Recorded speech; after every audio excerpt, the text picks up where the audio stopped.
If I'm not moving,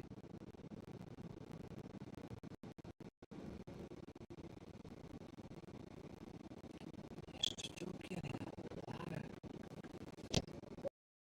a lot of noises coming from.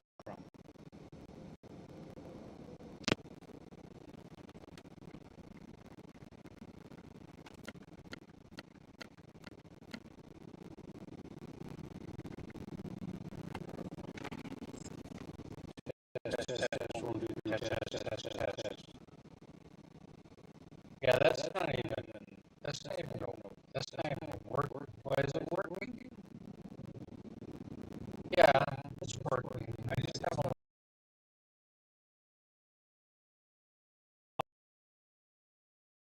of background noise.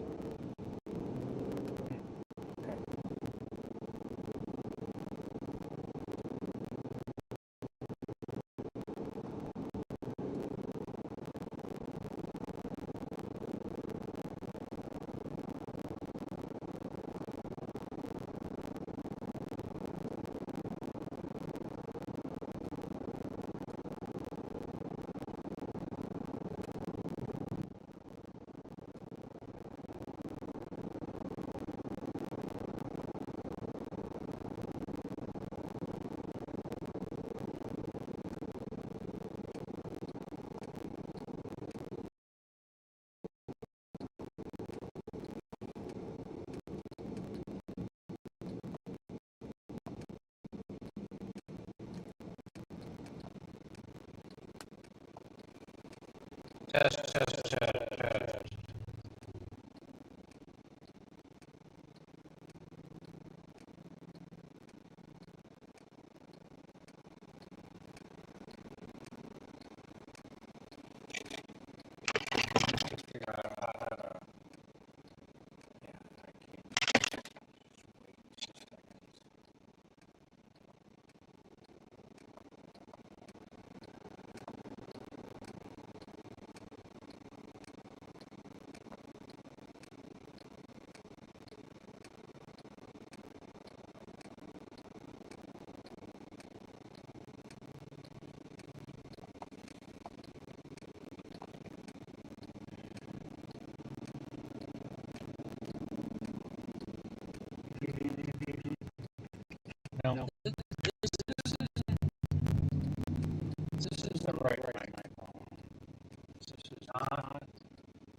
that the right microphone?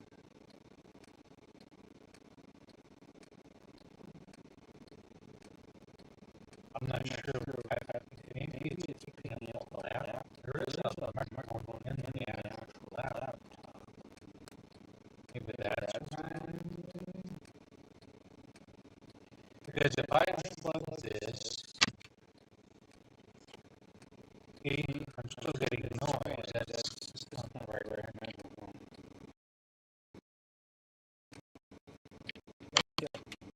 Okay. Just need to tweak it a little bit. Hurry up! Yes, you do.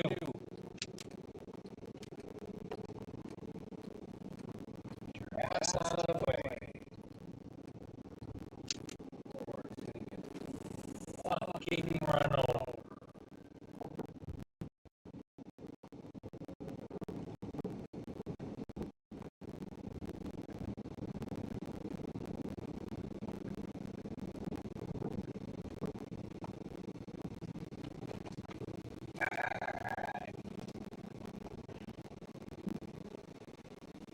Alright, couple of things.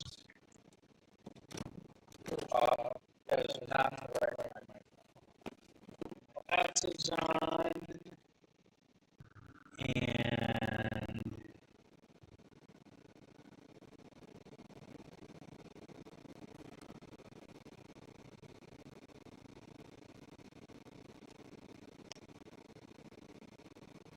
okay. And link.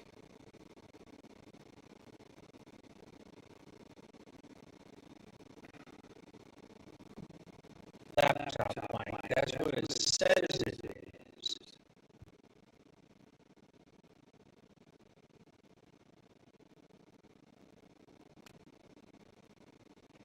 If I turn that off,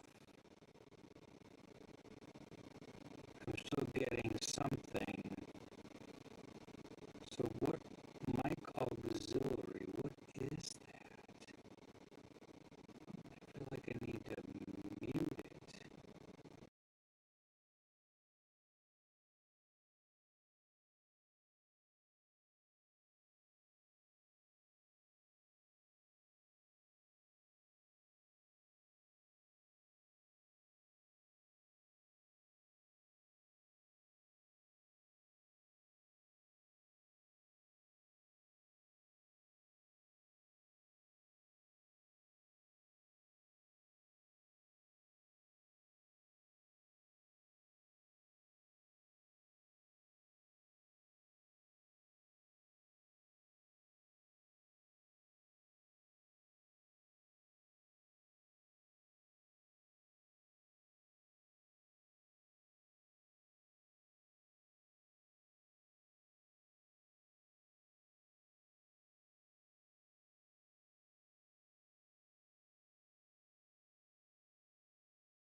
That, and I'm going to look for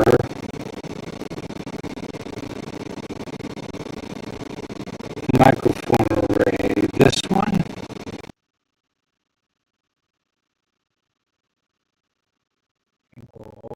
Okay.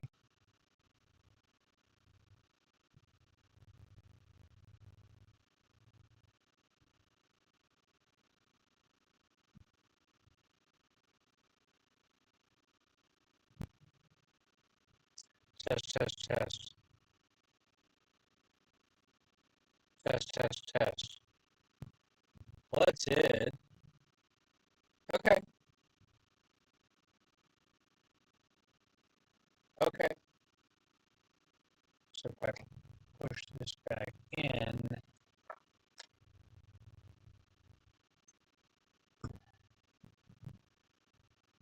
test, test, test. Test, test, test. I think we're good. Yeah. Okay. So I don't know what it was picking up, but that was not right. Okay. So we got those two connected. Okay, that's good.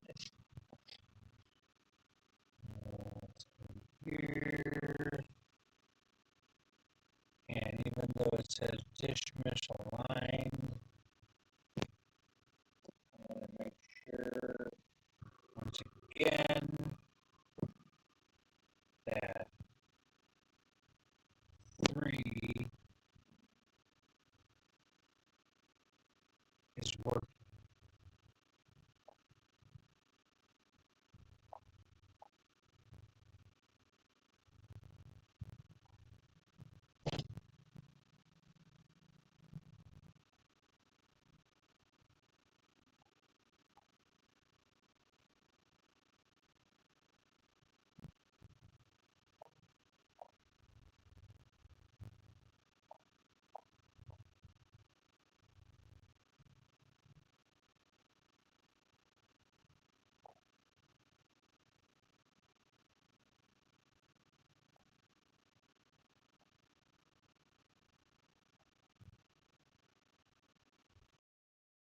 Great. Okay, that's fine. Okay, that's working. We're good there. Now I may as well do my searching here. Okay, so that's the latest satellite. We have clearing going on. A little weather. HRRR.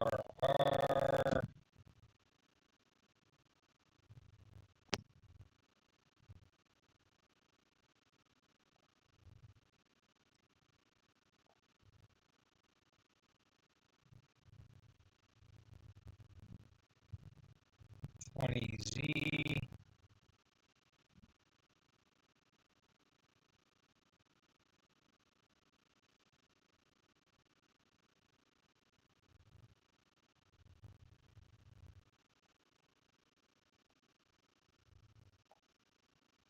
Still shows at 6 o'clock. Activity firing north of me.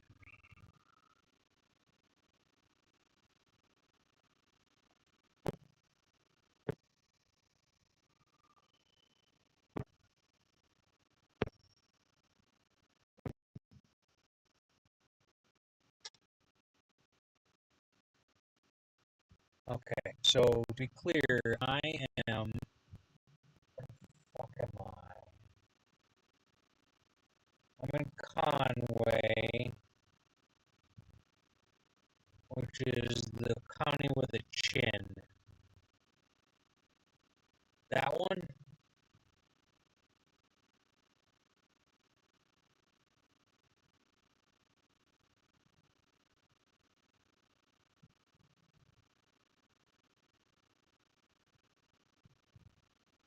I'm south of the county that's real boxy.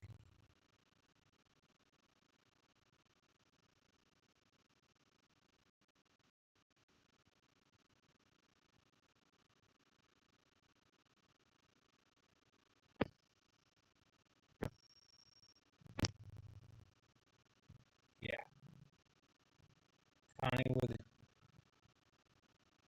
a boxy.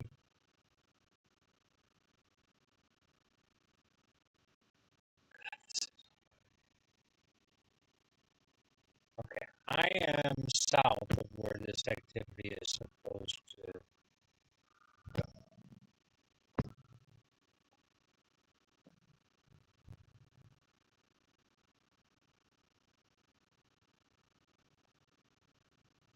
I think.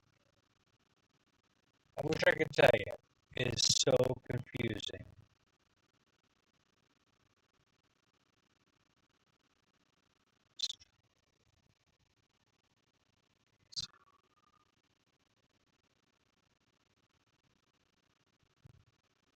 Okay, so Little Rock is right there. I am right there. These storms are forecast to fire just north of me. Problem. While they look supercellular to me,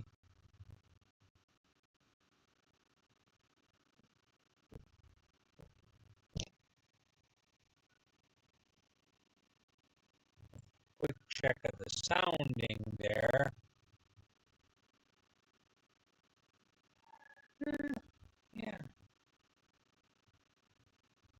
okay. Um,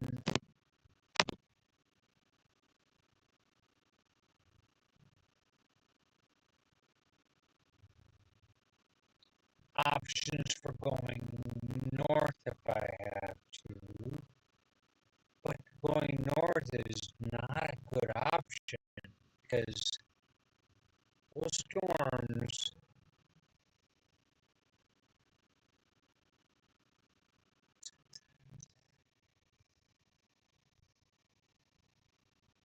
it's 2Z.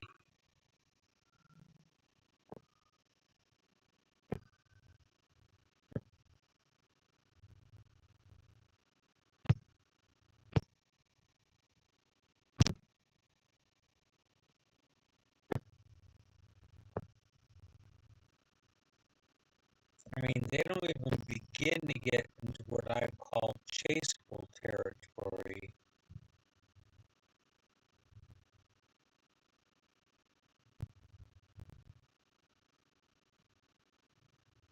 I mean, again, there's some evidence of chaseable territory north of me.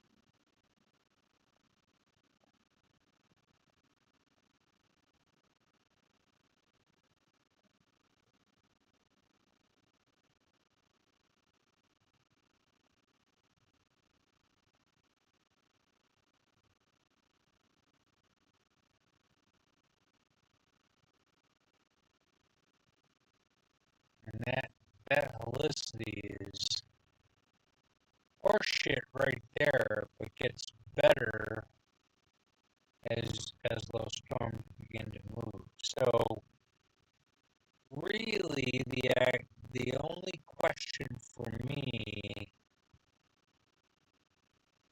is: A, are those storms real?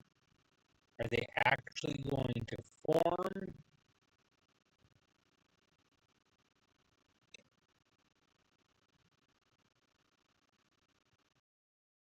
The initial one is going to be just south of Harrison.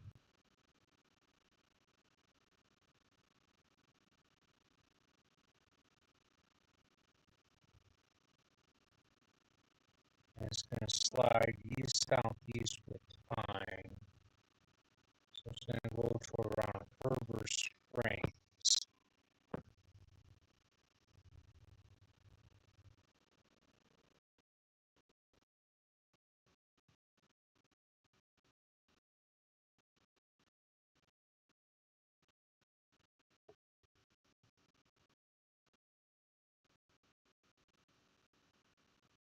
Heber Springs is a nice little boxy, yeah, right there. So Heber Springs for me is not too bad. I would just go to Beebe and then go north. So the original plan is probably not really have to drive between two cars. Fuck face. That's all you can do.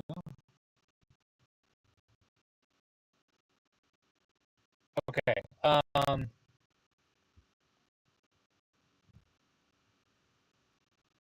So I need to look at Google Maps, try to figure out.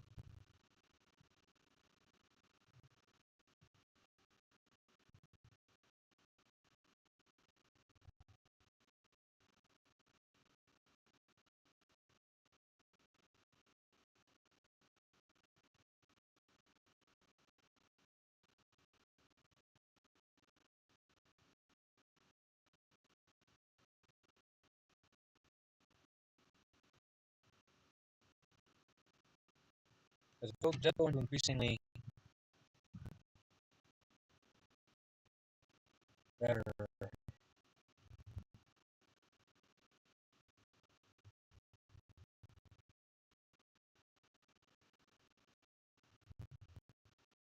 and it's increasing.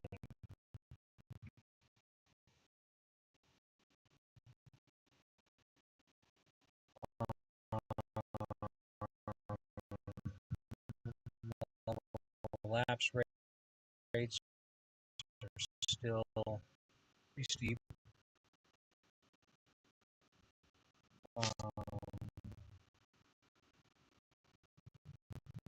Positive indices, tornado layer,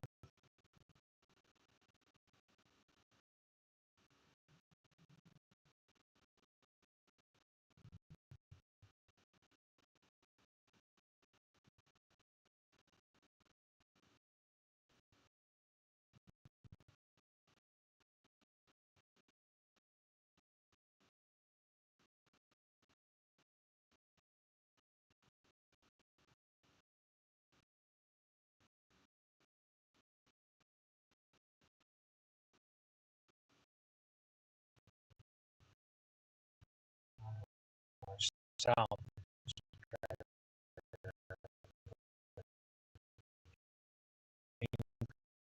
increasing in that area. So that's the question.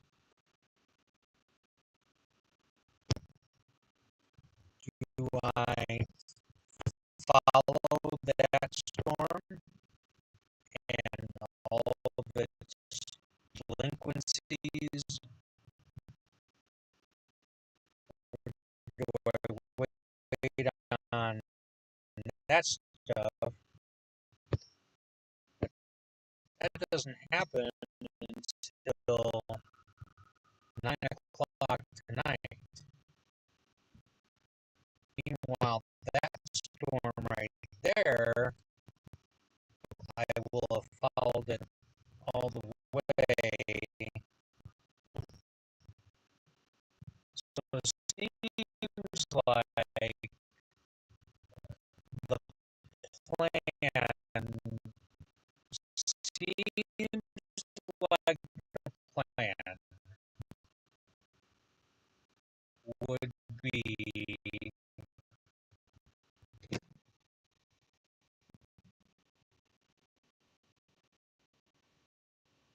I'm gonna need to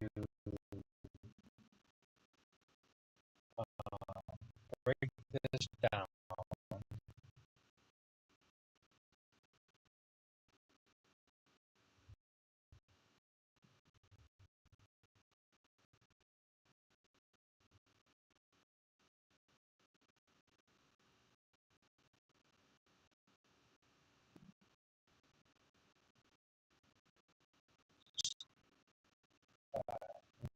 Close.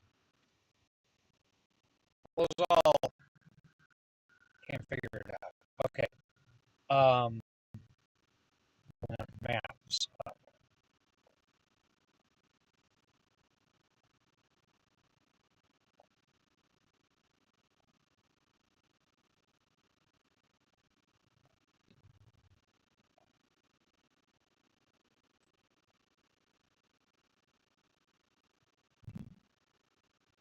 Okay. Just came in at 6.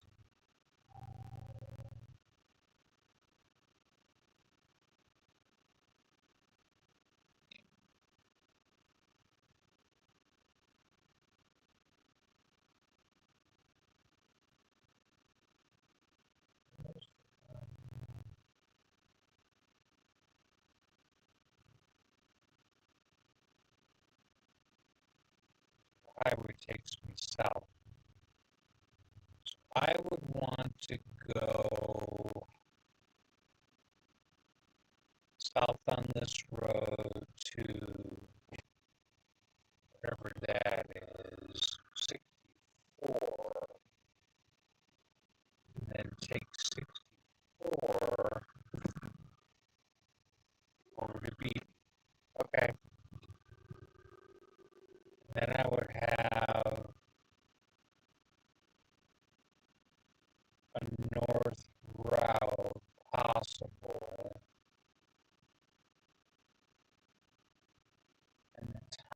that I was interested in again was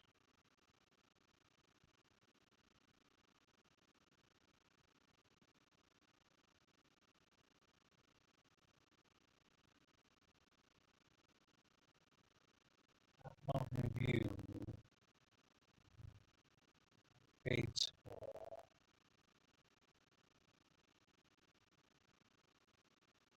River Spring. Where'd that go?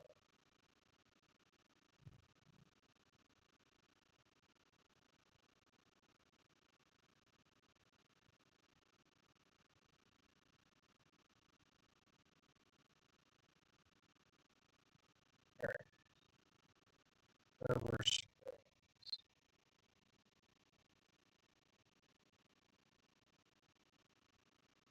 So I could go this way to BB. I could go up, like I say, it's not Great Chase territory. I think the original plan to go to BB makes a lot of sense because it still allows me to take the north option should I need to, but it also allows me to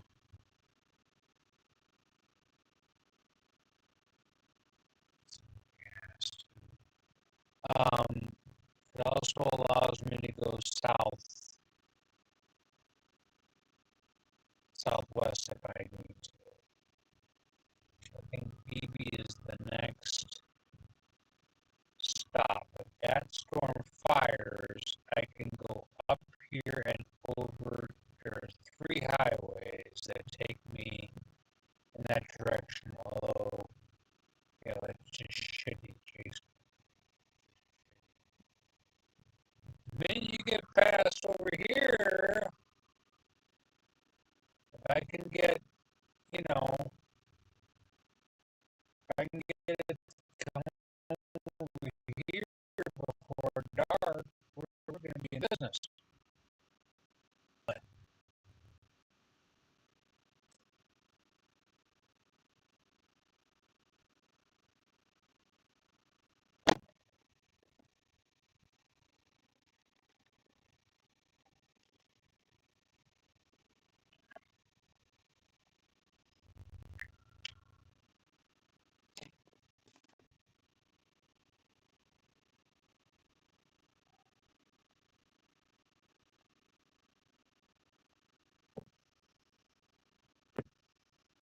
and if that cluster of storms fails to fire, then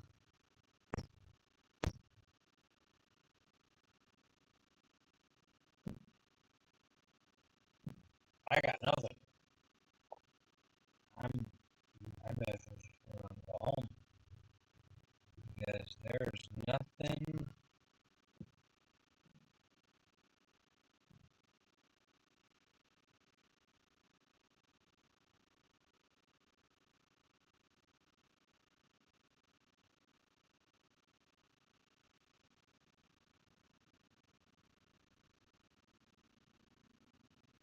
Nothing to see here.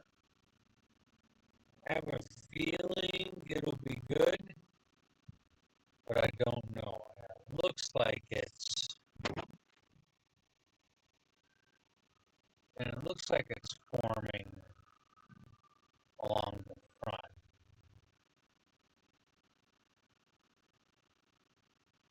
It looks like it's forming right here and it's sliding.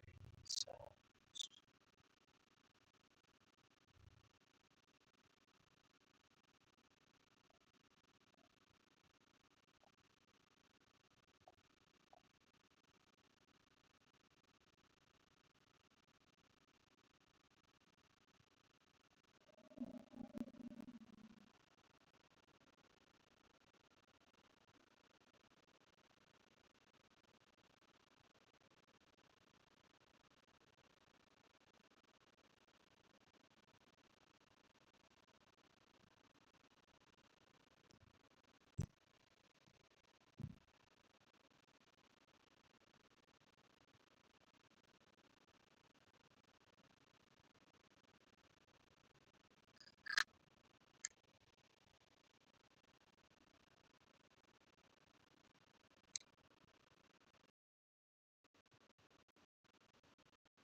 give you a storm update here.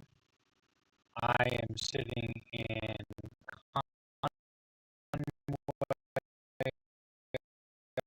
Arkansas, which is right on I-40.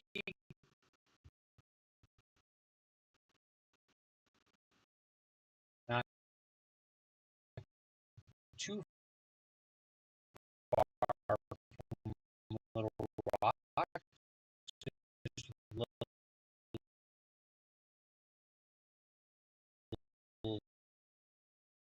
northwest of there, and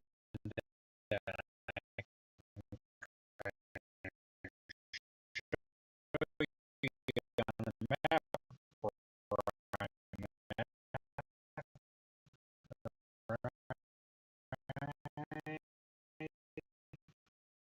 there. Okay, so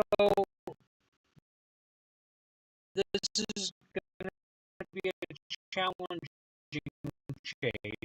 There's a couple of things working against me.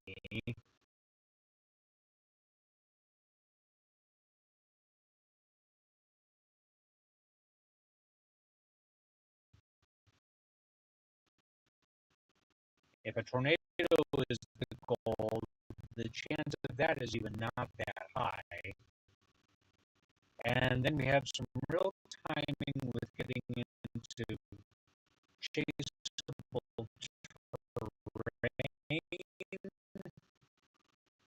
and doing so before it gets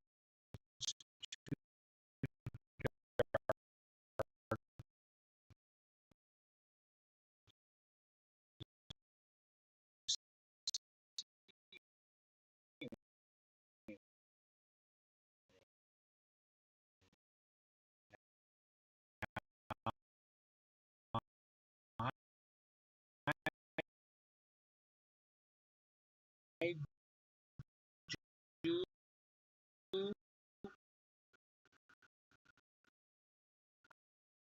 I can't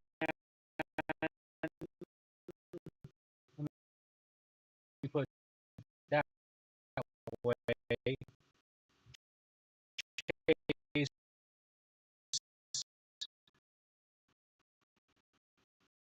uh, at,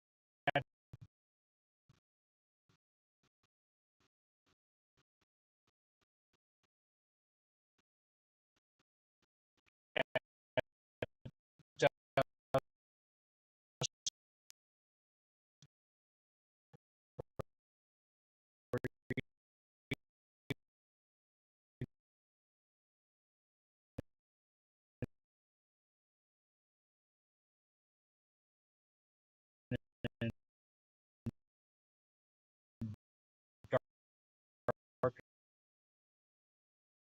conditions. If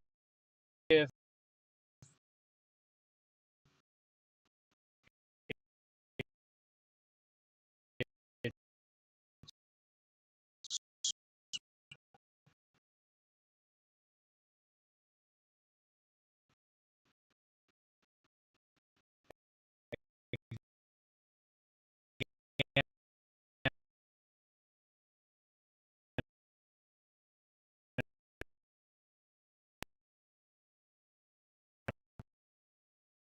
a place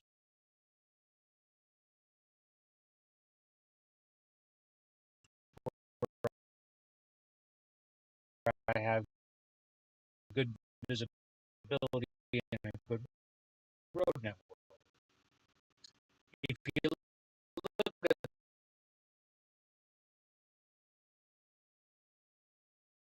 the map here, what I want to show you here on Google Maps is where it goes from green and then it goes goes to that kind of tan color.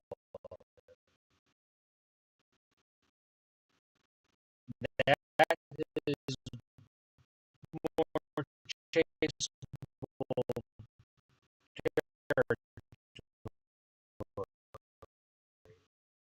basically. It's flatter, the road network is a little bit better. If the storms can emerge from there, that would be great. And if they can do so before, let's say, 8 o'clock. And I think there's a real chance that could happen.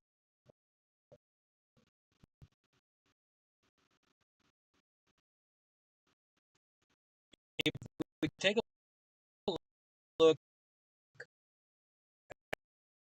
at the mesoscale analysis here, this is Cape been increasing through West Arkansas the whole time and increasing right where I am. And there's a frontal boundary, a cool frontal boundary right along where those red lines start to drop off. Okay, so that's been looking good. The low-level wind shear that I would be interested in for tornadoes. Oops, click on that real quick. Let's get the right one up there. Hang on. Okay. Well, let's set 0 to 3. That's good for rotational storms. So that area of dark blue lines right there is kind of moving up into that area. So I think that's good. But the real low-level rotation is this one. I'm in kind of a void area, but just off to my east, it gets a lot better. So that's what would be important for tornado production.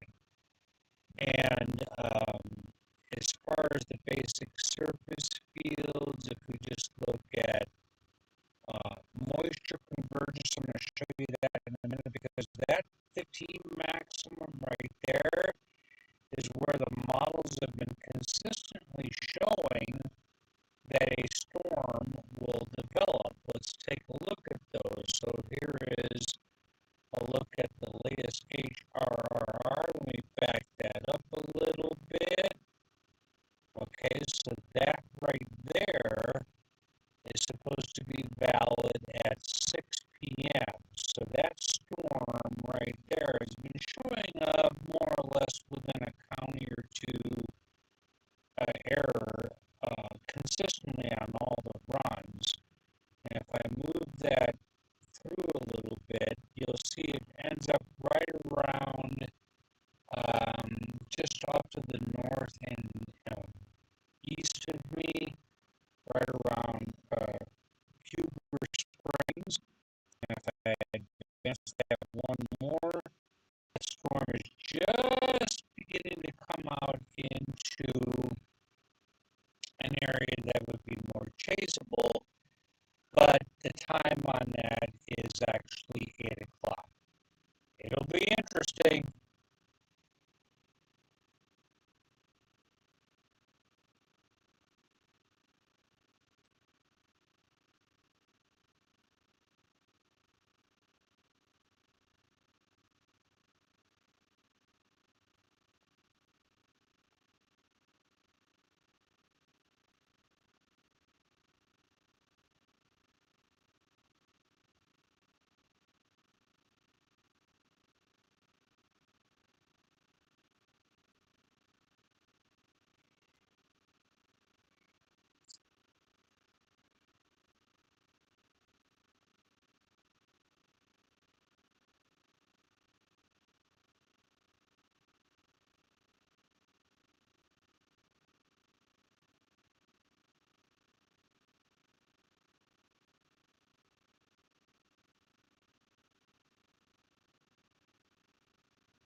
Hey, Hey, okay. Yeah, yeah, let me do the audio.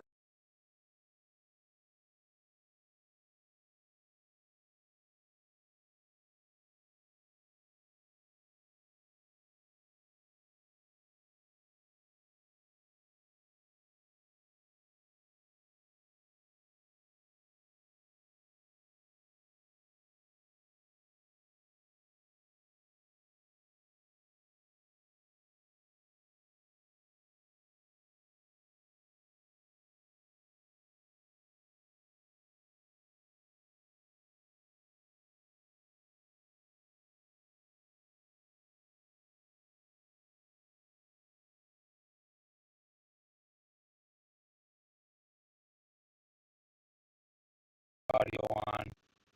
See if you can hear me. Test.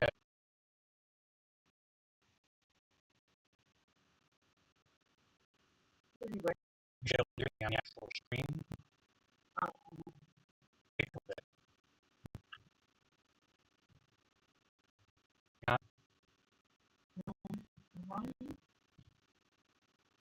Check, check, check.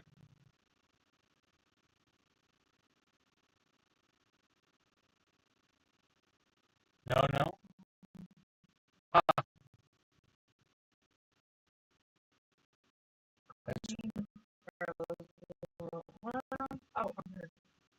Are you seeing a guy in an orange? Okay, I see the audio working on my end, but it's not going out, I guess.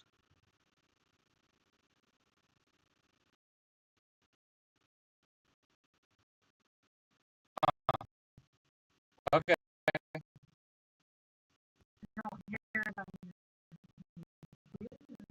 That's weird. Oh, is the volume turned down? That little underneath the monitor to the left, there's a little volume, like a little oval shaped black thing. I'm turning it. Okay. You should turn it toward the wall. Yeah. Huh. Well, that's weird. I mean, I see it output here.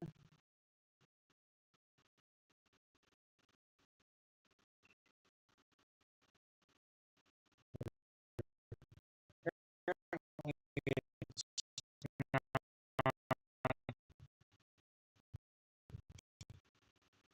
not getting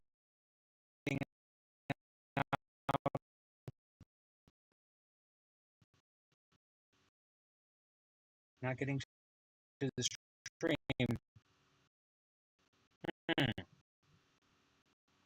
That's weird. Won't do me much good if that doesn't happen.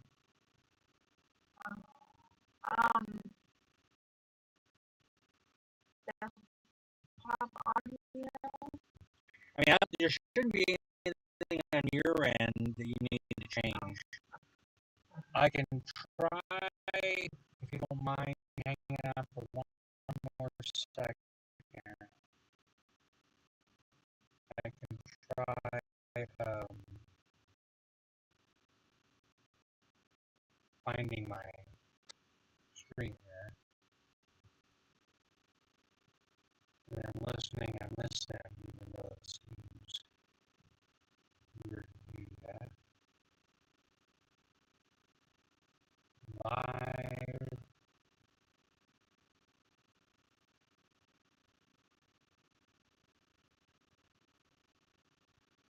All right.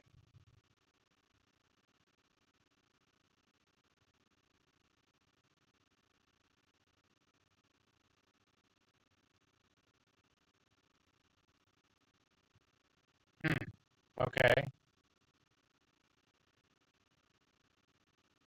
No. I hear it, but it's really bad.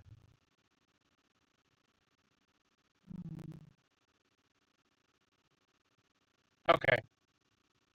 Well, that's all you can do. So go ahead. I'll just fix it from here. I'll see what I can do. There's nothing you can do there except turn it on.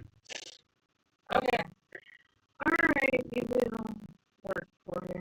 All right. Well, have fun. Okay. You too, but be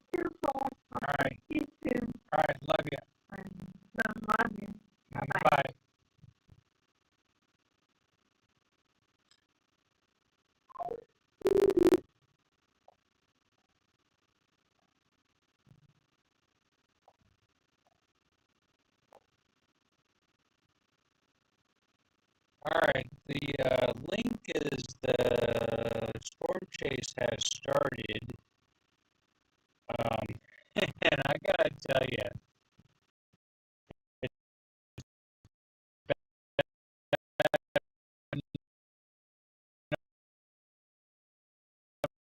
to figure out the weather. While I do think I'm making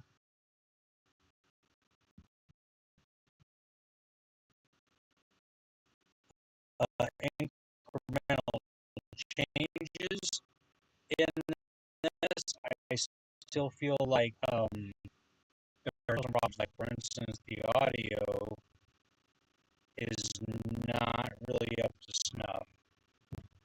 Um, and again, if this doesn't work, I'm not going to stress over too much because this is all very experimental.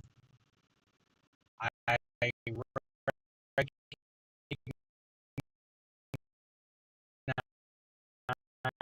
that one thing I probably will have to do and continue to take seriously is get myself a hardware encoder.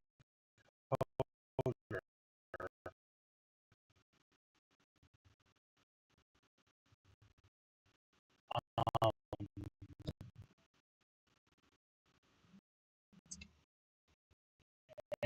and that should take care of a lot of the issues. I think I've already gotten speed up to stuff, but I'm going to step out and get some gas here. So the stream might suffer because Starlink will go away here for just a little bit. So bear with me.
All right, back in the vehicle, pull up here. The Starlink will go out a lot of times if you are underneath a gas canopy. Gas canopies are great. Protect you from hail,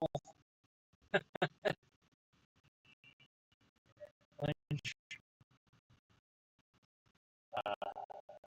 and sun, but not real good for anything else. Okay, so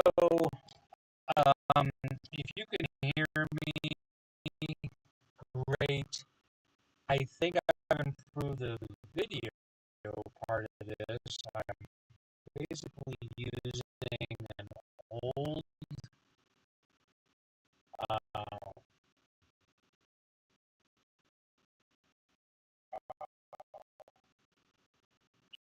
Canon handheld camcorder that has a good sensor on it, and it has HDMI out.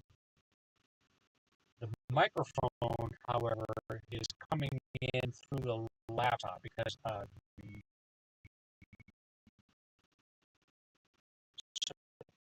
support for a microphone on this camcorder is not really there. You need a power mic, and I don't have one. I'm still using an unpowered one, so I had to plug it in through the laptop. So the two, first of all, the two are not synced, or potentially not synced. So that could be a problem. And so I think that I'm using this right.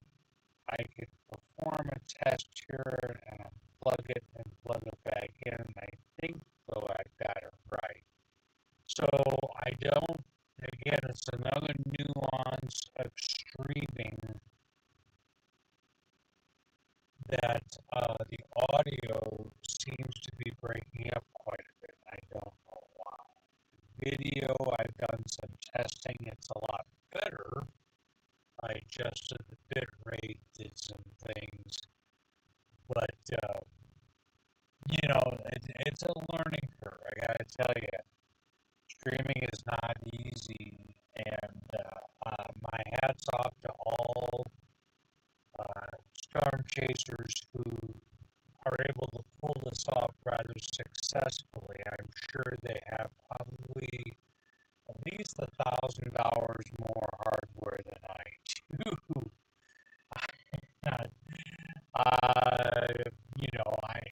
It would take a hardware encoder that doesn't rely on my 9-year-old laptop to do the job, and I'm probably going to get one of those. And but the minute you go down that route, then you need a router in your car to handle the output from the encoder. There's all kinds of different things you can do. So welcome. You should see a radar on the screen. I hope that works. I don't know. It was working in the tests. It should show me in Conway, Arkansas. So let's get talking about the weather. So this is a shot in the dark. I'll be honest. This is not an easy or even an anticipated successful tornado chase. I just don't see it being much of a deal. Now, as I'm speaking, as the words are coming out of my mouth, I am seeing the first cells pop up south of Fort Smith. So, and I also see some cells south-southwest of there. So that's actually pretty encouraging. And so I'll be watching these to see where they go. I just released a short saying one of the plans I might have is to head up to Huber Springs,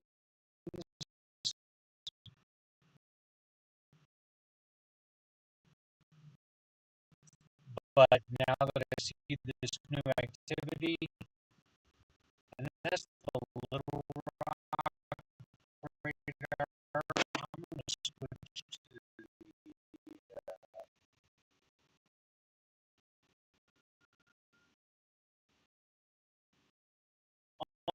oh yeah, I'm going to switch to the Fort Smith radar.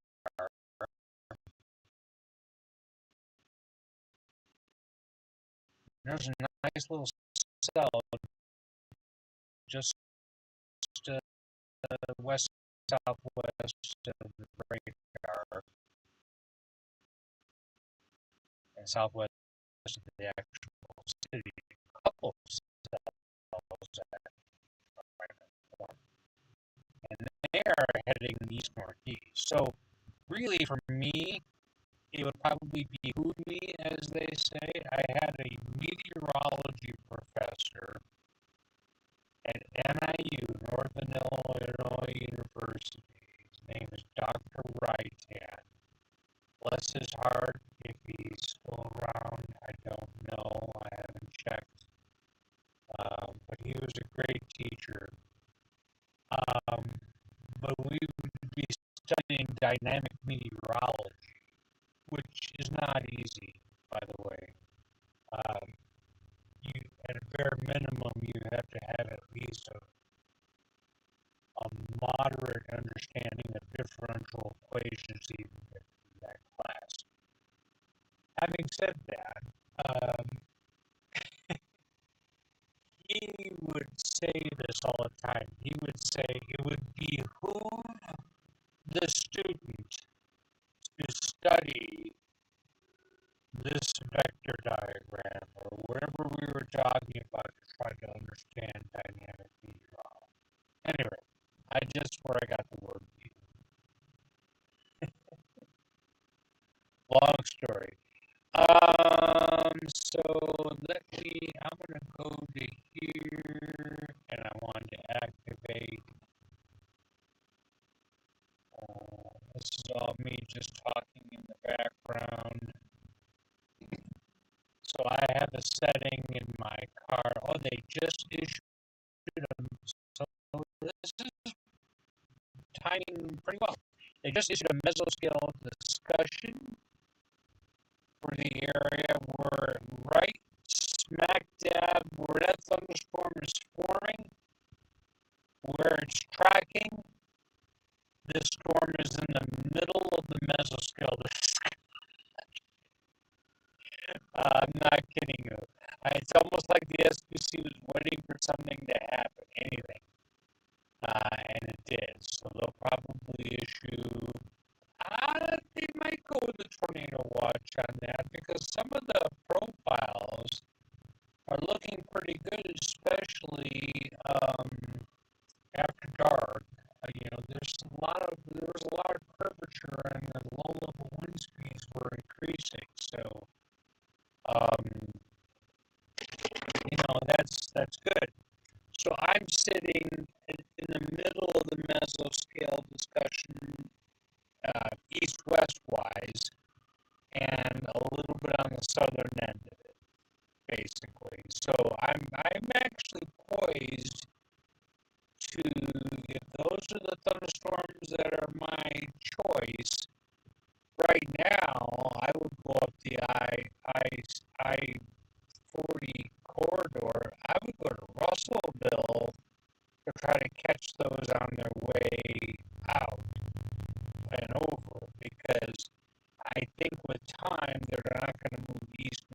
northeast. I think they're going to move east southeast.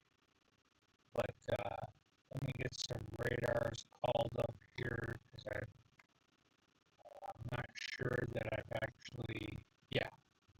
So at home on the radar, you might see, I don't remember how I have it set, but if you see that outline in kind of a pink, white, red, which actually looks pink, that's the mesoscale discussion.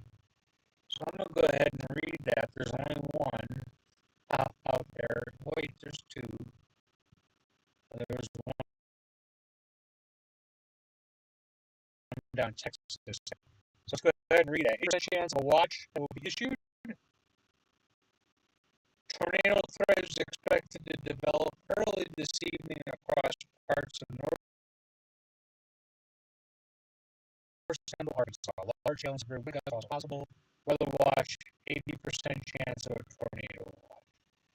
Latest surface analysis shows a cold front from near the Arkansas-Missouri state line southwestward into northeast Oklahoma. Surface low is analyzed along the front in far eastern Oklahoma, which is near which a cell has recently initiated.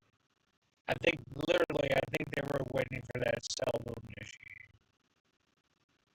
Long-term model forecasts suggest that this convection will gradually deepen over the next hour and that an additional cells will develop. This convection is located near an axis of moderate instability where surface dew points are in the mid-60s, and the wrap has an ML cape, mean level cape,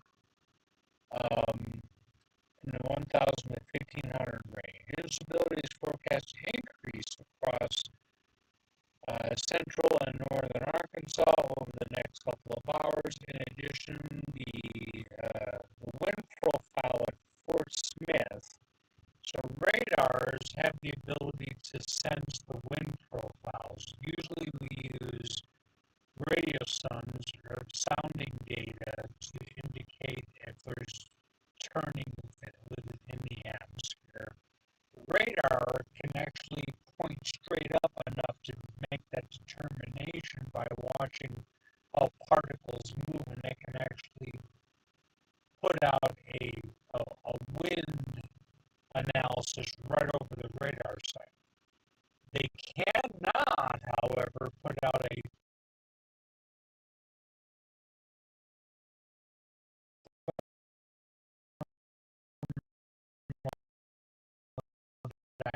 dynamic. If you remember the chase on Monday and the PBS watch, they were going on about how the Paducah radar had extremely good kinematic or spinning or rotating profiles. And it's just the cap was prohibited. So the radar was only giving the meteorologist half the picture on that. They had to assume the worst in that situation. Anyway, I digress. It has a 0 to 6 shear vector at 70 knots with a 0 to 3 kilometer storm relative velocity at about 375. The tornado threat is expected to develop as storms organize as they move toward the western edge of the low-level jet over north central Arkansas this evening. Large hail, severe wind gusts. All right, so that's okay. So what I was painting as a kind of a, well, I don't say it was a poor picture, but when I did my little shorts in my reel on Facebook, I was just kind of like, eh. So, what does that mean? I think what that means for me is that I'm probably at this point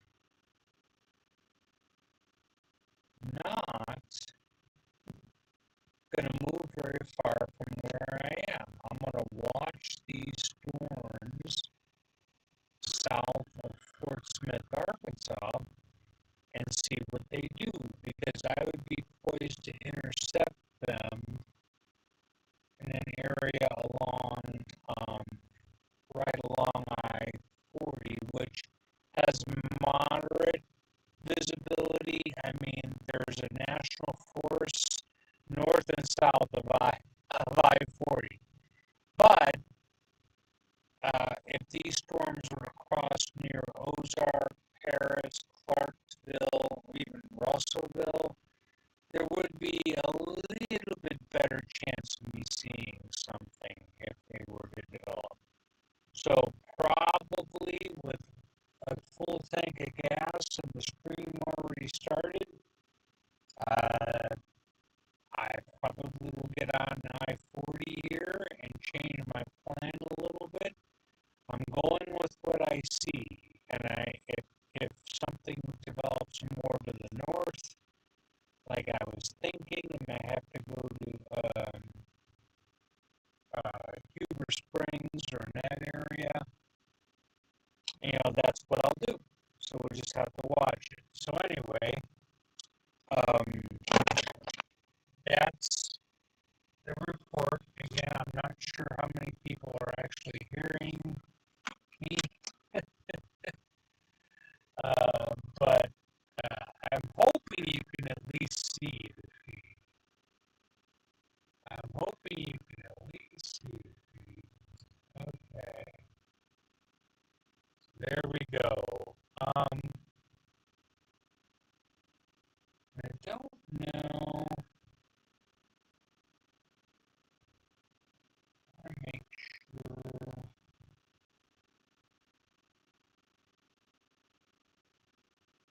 I'm not outputting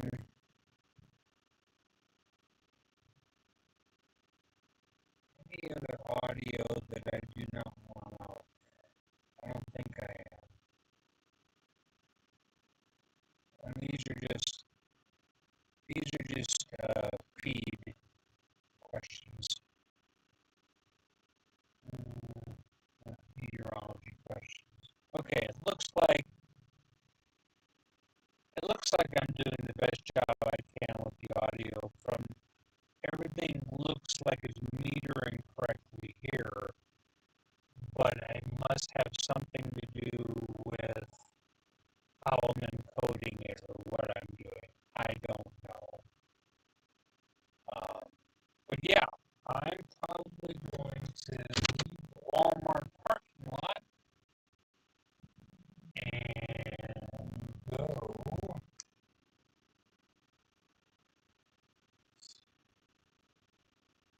to I-40, which is literally right behind me, and get back on there and go west toward Russellville, see what these storms do.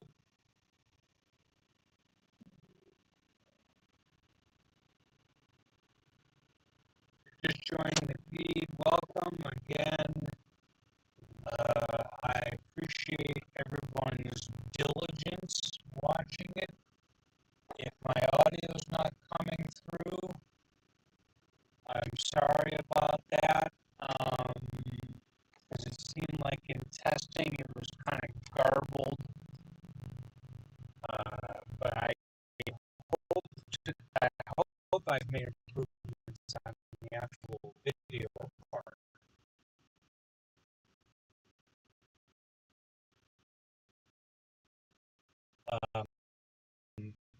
And again, to repeat myself, I'm having to take the microphone through the laptop and the videos through my old Canon camcorder, because it happens to provide pretty good quality HDMI out video without me having to buy another camera. Because I was using just a dash cam, or not a dash cam, a webcam, which just wasn't great. is a lot clearer. I also have a Rode camera, and I tried hooking that up, but it does not have an HDMI out. And I also like the Rode because it continuously records everything I'm doing. That's it. It was actually, that camera is actually, its purpose really is to monitor either your driving or other people's driving, so that you get an accident, you can demonstrate that somebody did something, you know, basically. So, uh, but it records continuously what you see now, pretty much. So when I get home, all I have to do is go back and check the footage, and that can sometimes prove to be pretty useful. So we're coming up on I-40 here, so go west under the bridge and to the left.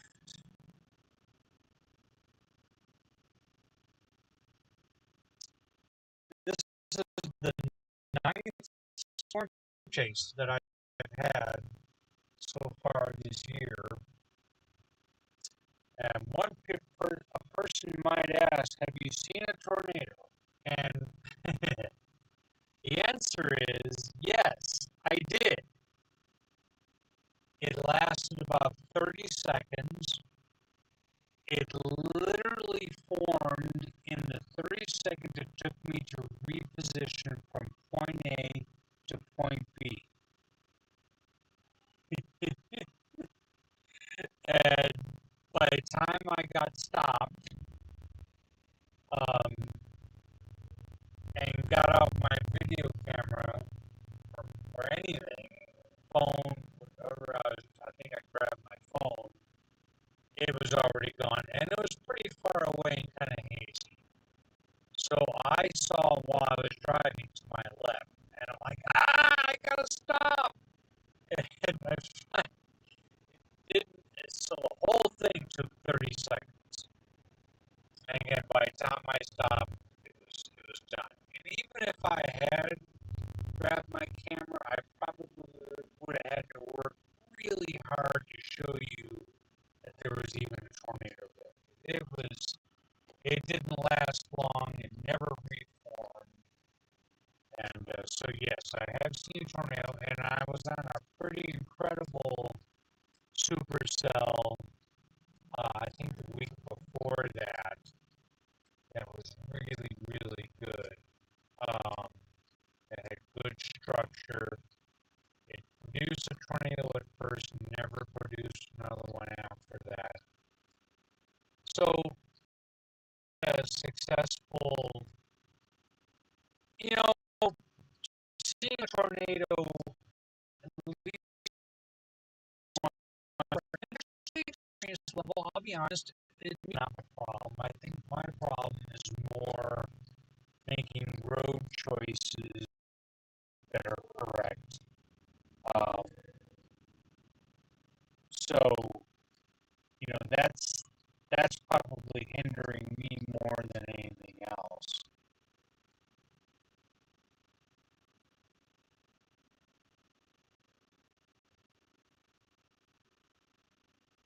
I don't want to go too far west along I-40. There's a cutoff point in which I really don't want to do that anymore.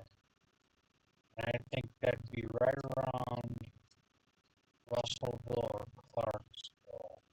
Probably Russellville, because I don't think those storms, they were tagged with an east-northeast movement, but I don't think that's going to be their movement when they're fully developed. You're either going to move due east or east, like south.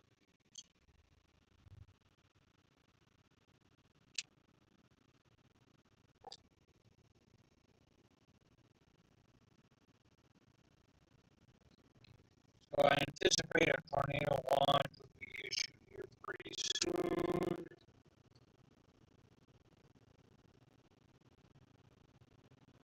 For those of you wondering what improvements I've made to the stream to date,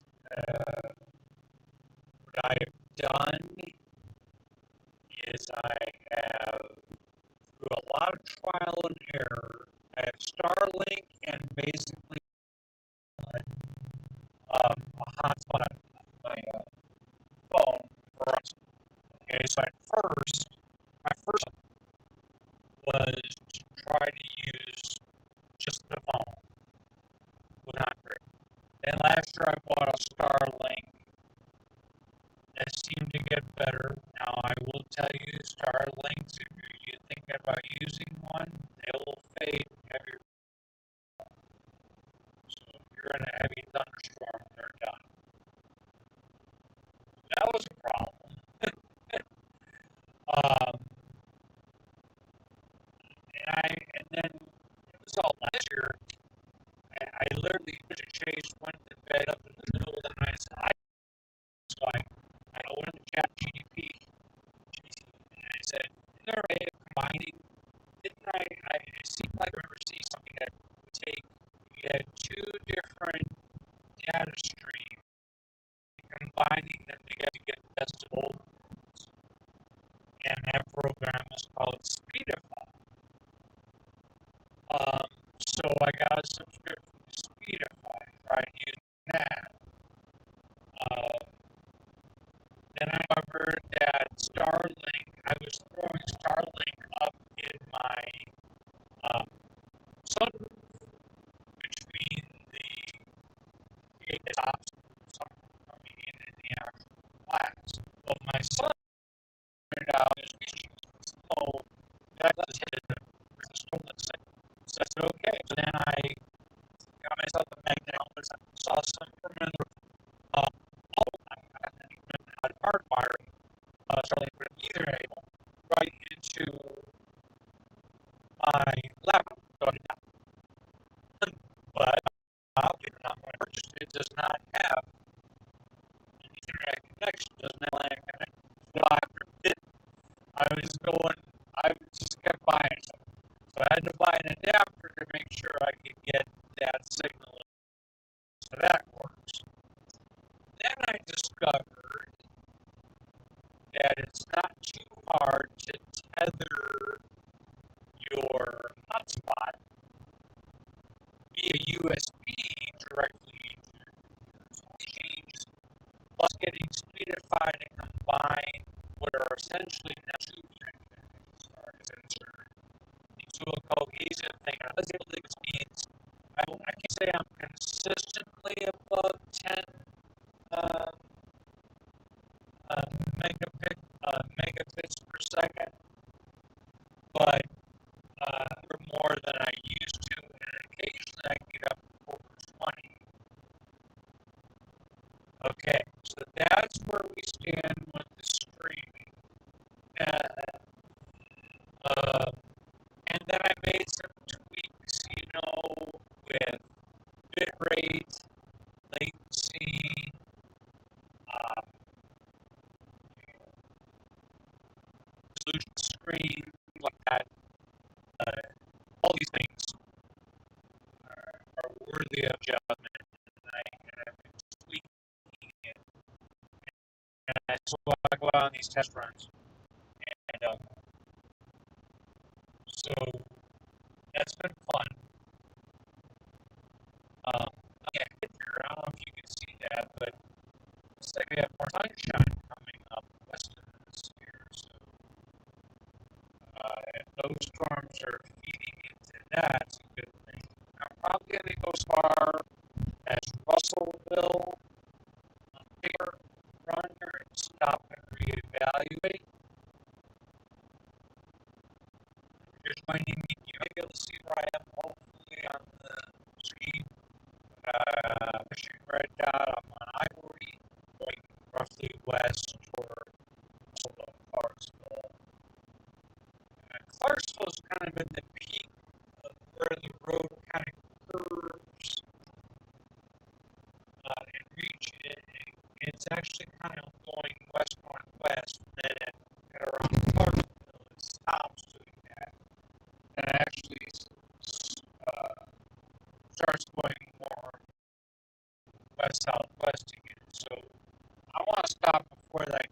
trying to anticipate what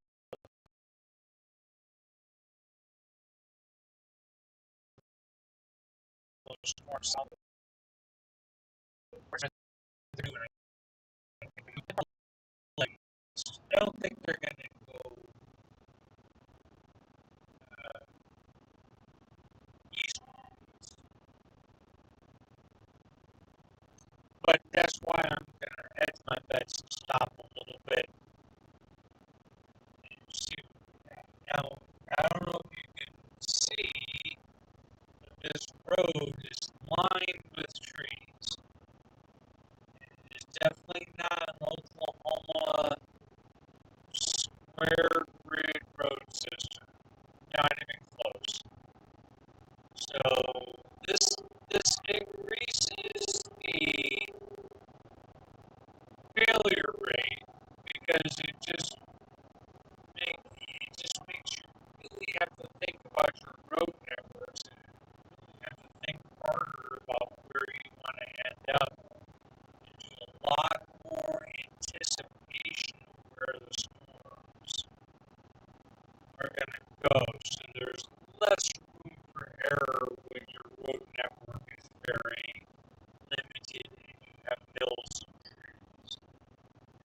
Just hoping for a little bit of luck, to be honest. And as I pointed out earlier in the stream, there is a corridor along I-40 here. You have two mountain ranges on both sides of this river valley where I-40 runs. And there are some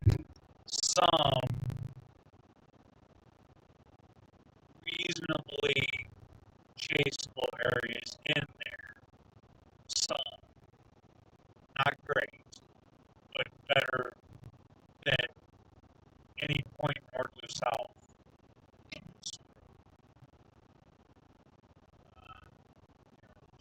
You travel more than maybe 20 minutes off this road south, you're not in chase country at all. Nothing that any sane person would chase it. It's not going to see it. Dangerous, as a matter of fact, chasing it. So,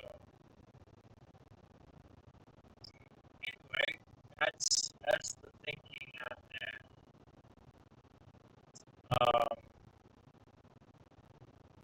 So yeah, it's learning curve on storm chasing comes on really three fronts: meteorology, the logistics of everything else but the meteorology,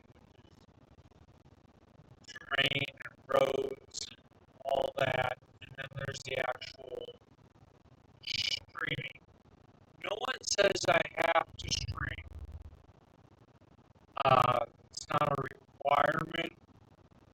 I chased for many years without doing it. You can just record everything I do and give you a nice clean package. But it really didn't, except for a little bit of time and so far pretty minor expense, I've been able to make some improvements. If I go with a digital coder and an onboard router, that's probably going to be somewhere between $800 and $1,000. So I think before I pull the trigger on something like that, I think I'm going to test a lot more first to see what we actually get.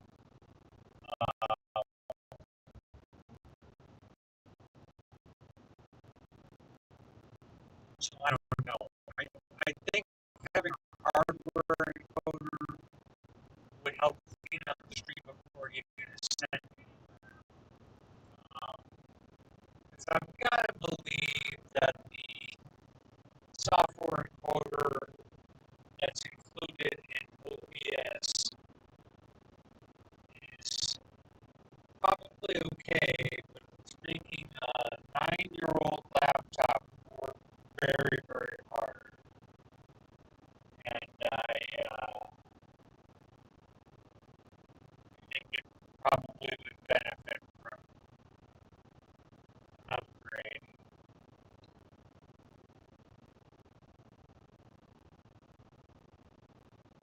Probably about a half hour from Russell or Storm's first ones, usually the ones that you want to watch are just south of Fort Smith, and there are others just north and west of Fort Smith. So, let's see. If I had to guess, I'd say the ones north and west of Fort Smith are actually on the front because I see a kind of a fine line there. So those maybe overtaken by the front, whereas the ones really close to the radar side, just south of the radar side,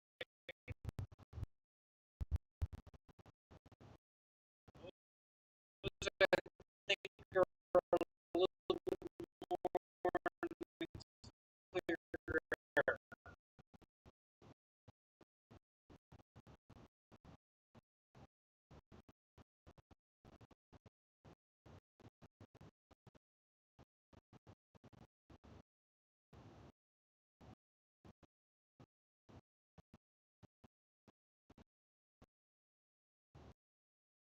I think there are other stops like South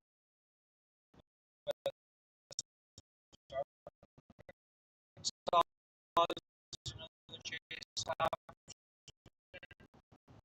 that looked like that was going to be after dark, and that's not very chase. So pick and choose.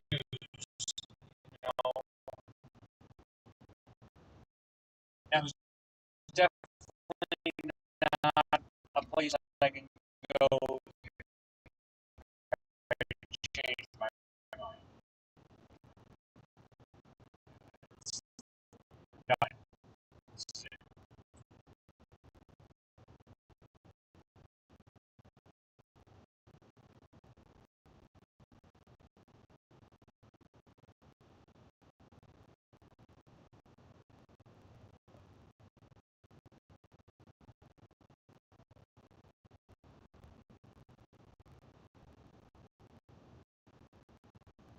In case you're wondering, I do chase by myself. Usually, it's very hard to find someone who will go along and tolerate hours and hours and hours of driving. Not get bored.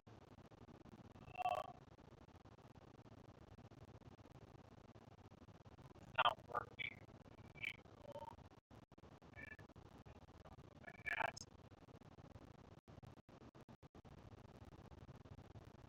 The skies are brightening up a little bit here. But I also don't have radio contact. I'm not part of a caravan. I don't talk to anybody on two-way radio. Talking is kind of cool. Now, anyway, that's just not going to be for sure this chase season. That's chase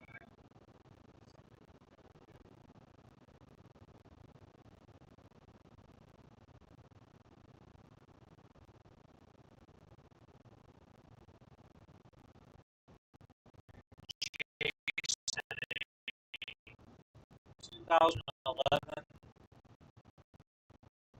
on pilot with 166 miles, had the timing belt replaced,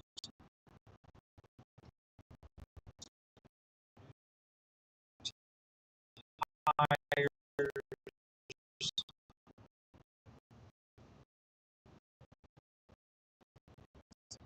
very good vehicles. Served me very well.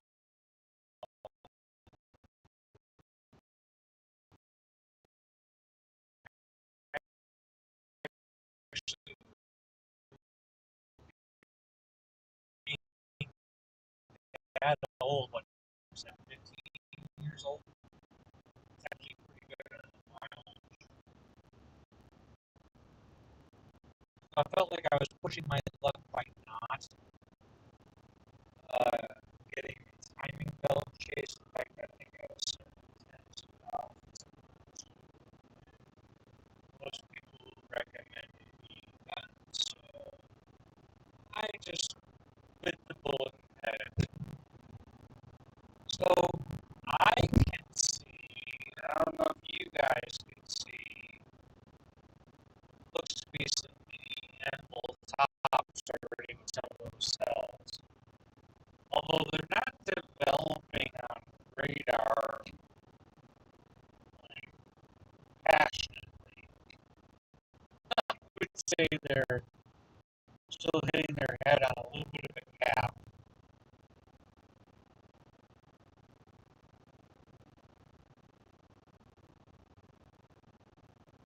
But we got time to burn. That's why I'm kind of moving toward it. I didn't know the speed limit here was 75. Wow.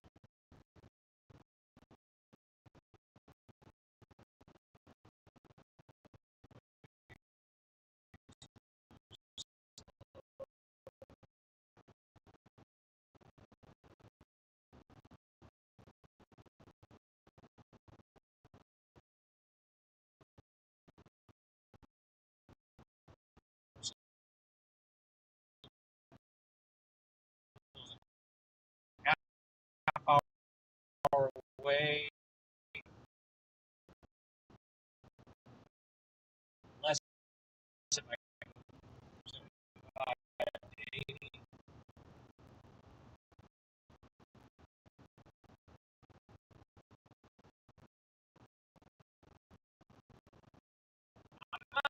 Pretty good road here, so I'm wondering if the Starlink signal and everything is working well. I don't know.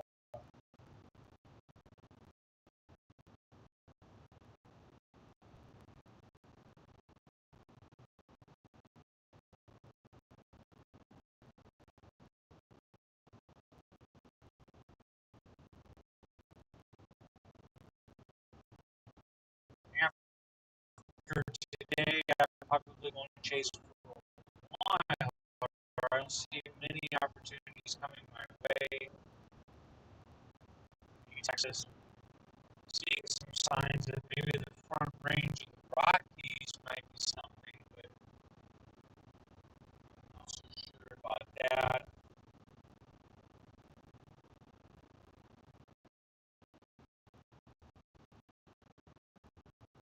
Definitely have on average a ridge in western U.S. and a big trough in the central east. So that traditionally, if you watched my video this morning on Spirit Outlets that started with that and showed you that it's a real snow buffalo. It does not allow moisture in by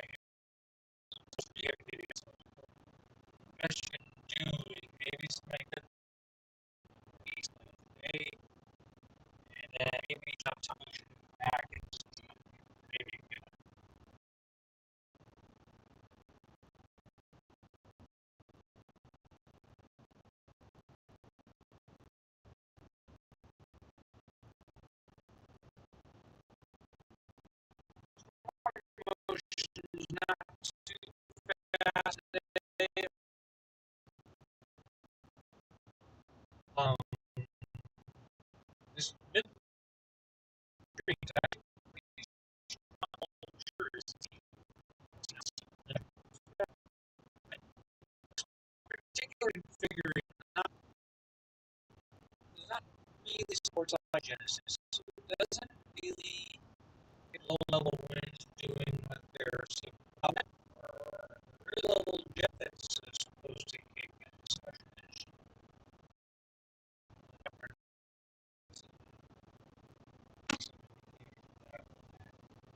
If they don't congeal into a line that they do, it's possible.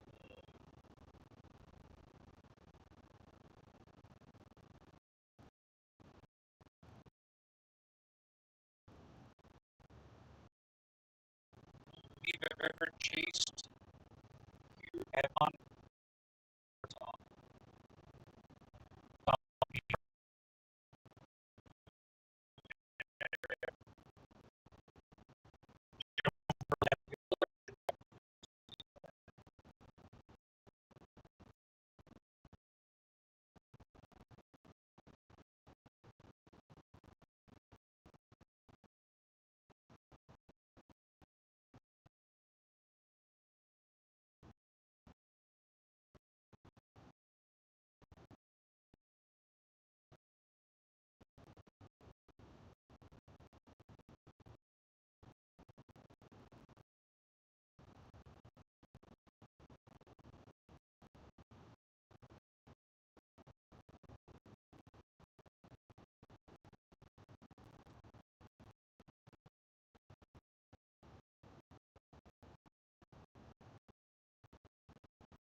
fearing I was experiencing is clearly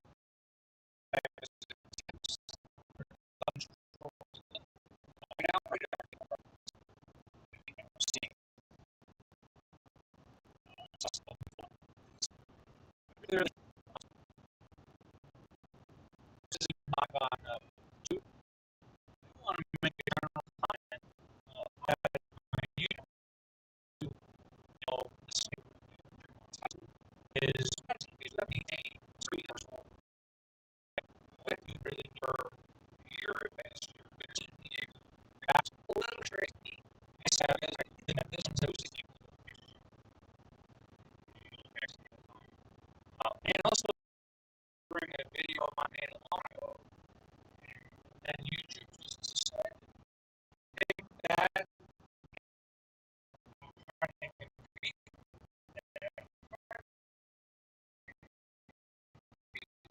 something it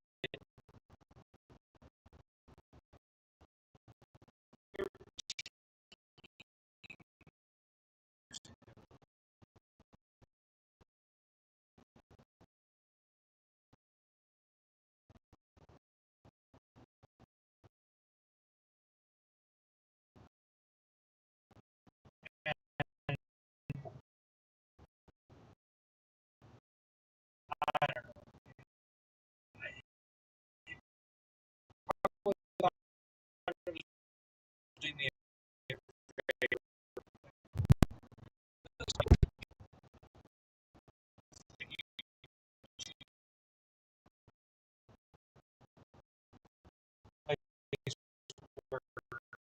You know,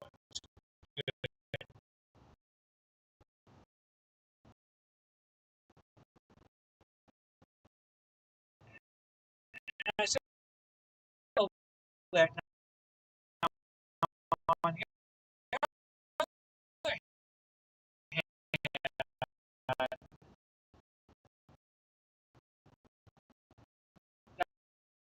hand, so I'll look into my stop here. Look at my right and left.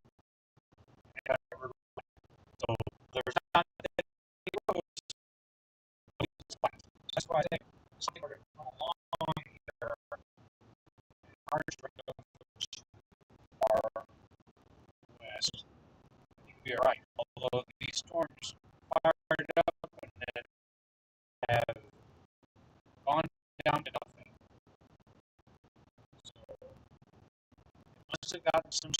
first surge, and then found out that they are left-hand drive.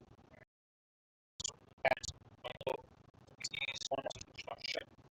It was there to look at.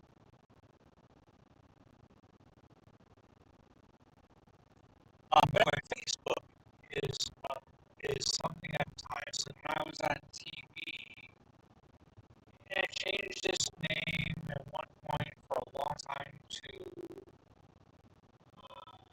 Tim Keller, whether or not, because it was supposed to be my Facebook page, every athlete, a lot of weather, of course, and it was meant to be the public version of private. And I'd say it's from a month ago change to meteorologist Ted Keller are posting are putting videos which they call reels in there. And I will say that my engagement has gone through, and at least on the surface, their path to being monetized is easier. I mean, it looks like I'll get money on the 21st of this month, and that seems really nice to me. I don't know if it's level of BS it is, or payout amount is $50. It's 50. It's not that I'm doing this for the money, but I will say when gas prices are up near $4 a gallon, it doesn't hurt. You know, back when they were half fat, well, they were half fat. Not nearly as bad. A chase like this will cost me probably about somewhere between.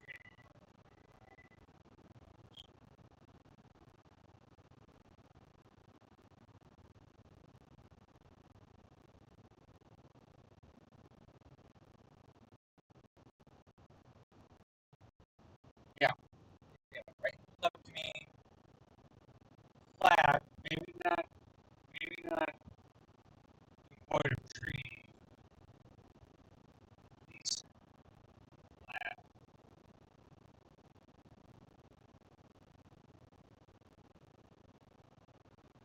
Okay, Russell, probably about 15 minutes.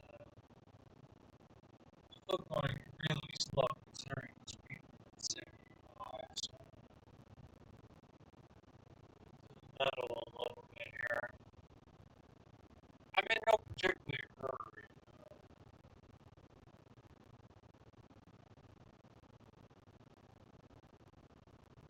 They haven't issued the watch yet.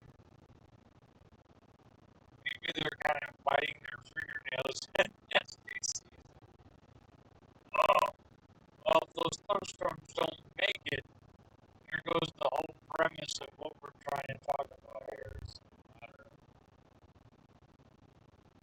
So it would be typical when I'm on a chase. I've got several radar sources. I've got weather-wise, which is how I'm linking my location back to what you're seeing.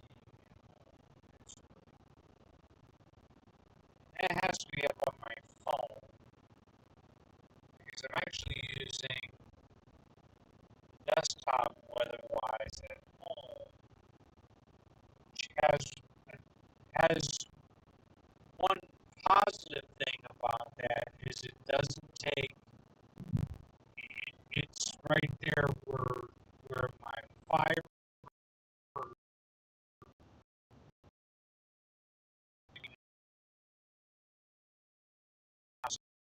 So I take hardly any resources.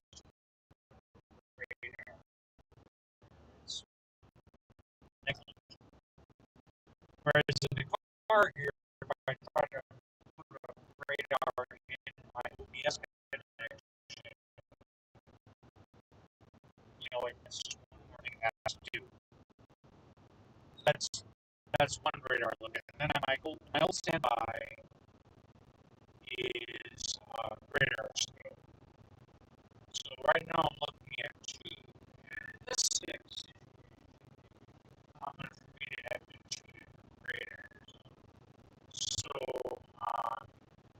radar scope, I have the Fort Smith radar. It also shows me my present location, so I can get an idea of where I am.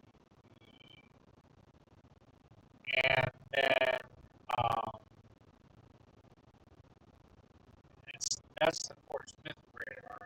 And then weather-wise radar app, I have it on.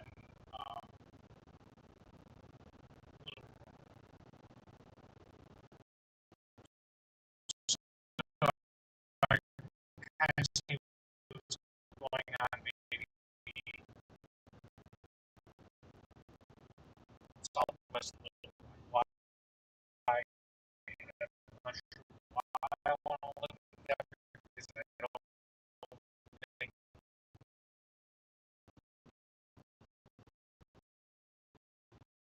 I have time to react to that.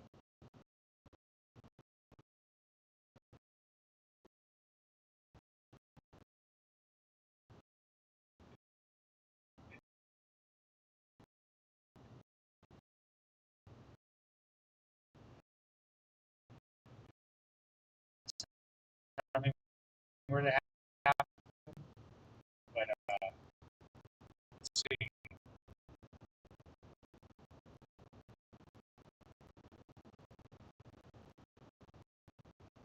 Yeah, those cells popped up and then they right back down. You still see some flying.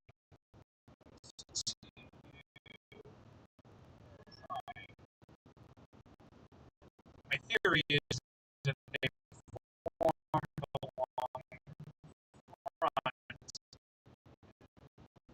of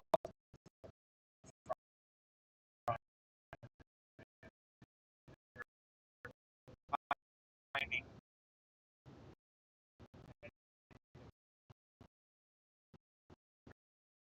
convergent circles.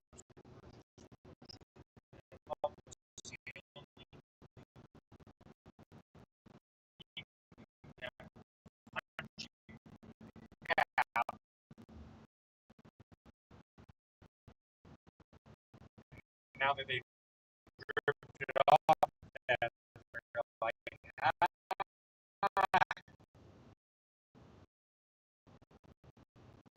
can't do it on my own.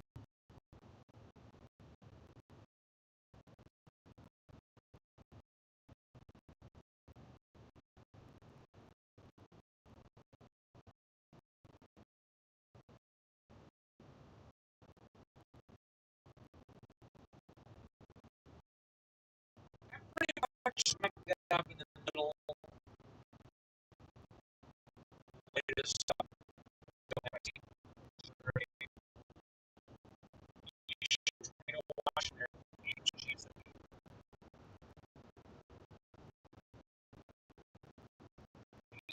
Still reasonably early, 5:30.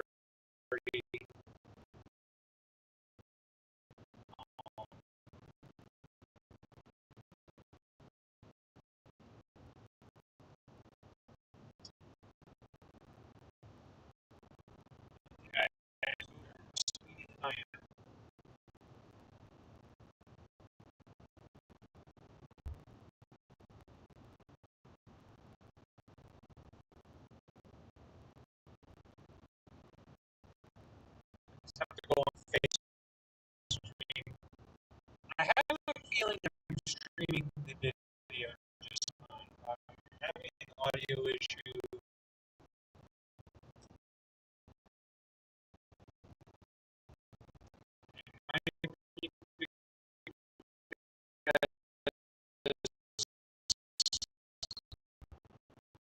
I don't know why exactly. It's funny. I got my mailbox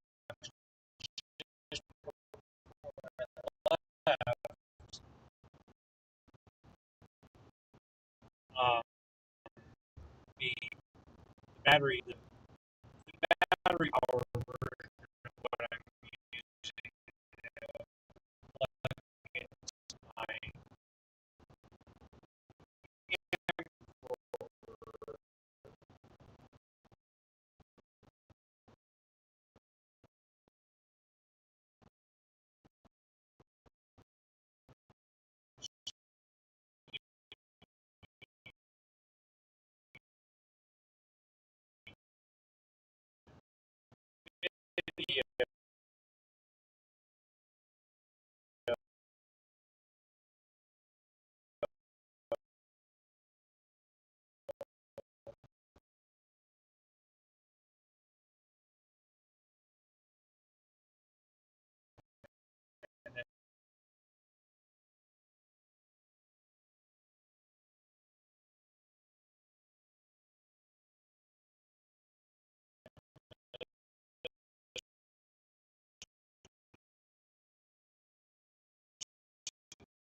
say that gap in the trees. That's a power line gap on the road. So around here that for him,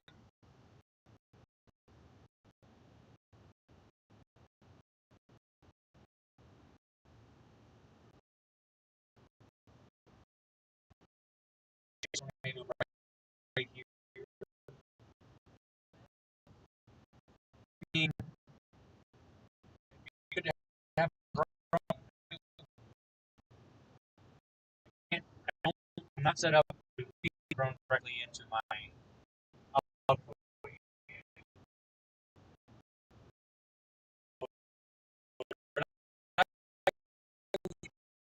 Do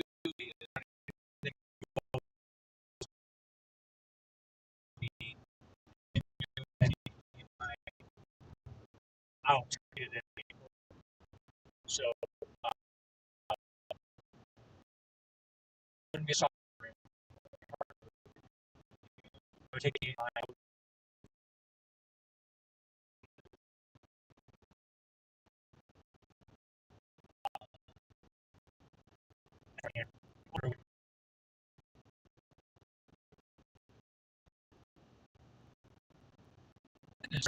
don't know if we need to go all the way.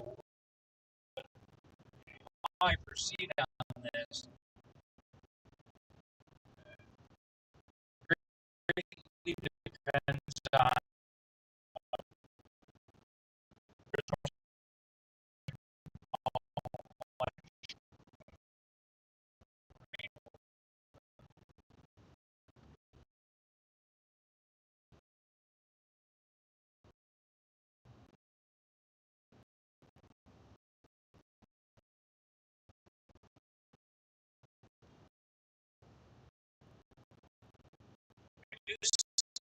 in a little area north of town called St.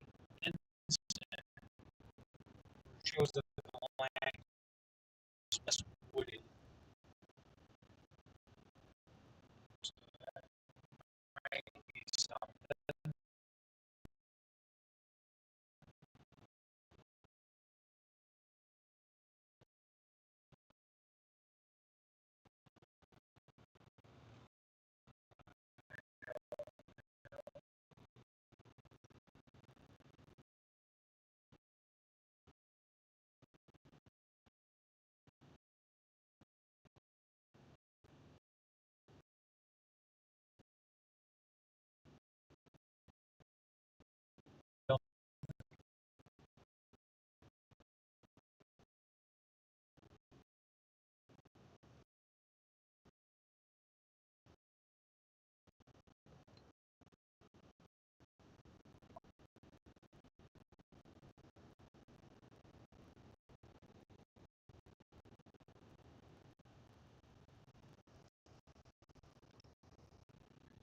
ocean area, probably after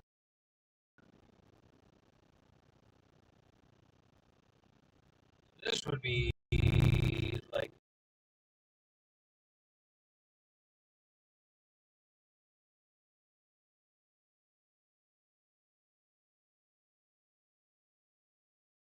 rolled up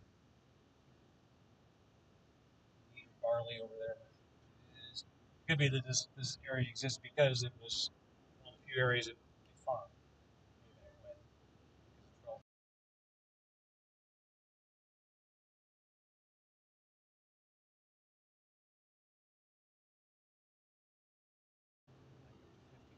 The storms, there's two now distinct storms on radar. My hope, chasing perspective, is that the southern one is the one that ends up being the northern one is going to head up toward Marshall.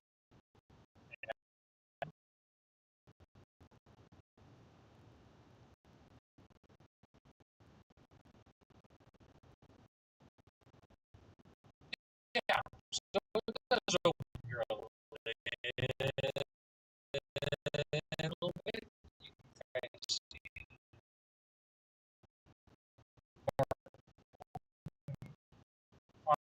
farmland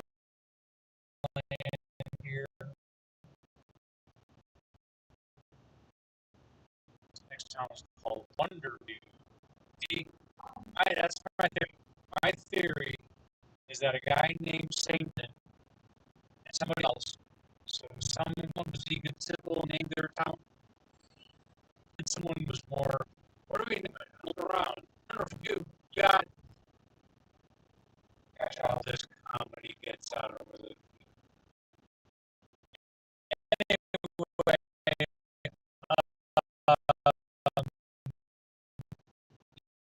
yeah, we're good on this. It has a dollar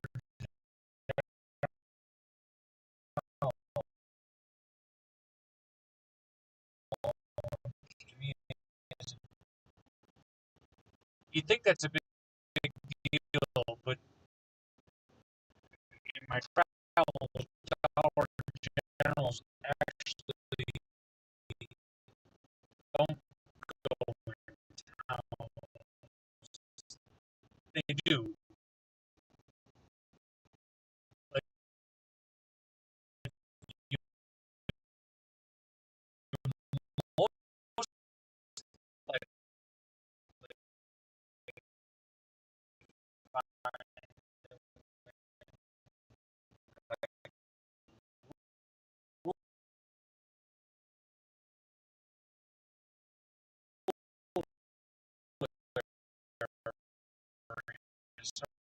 several miles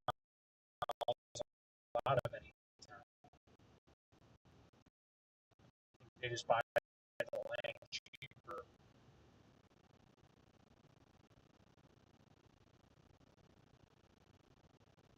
Not exactly sure why I'm taking a sharp turn to the left. Okay, I'm gonna move here.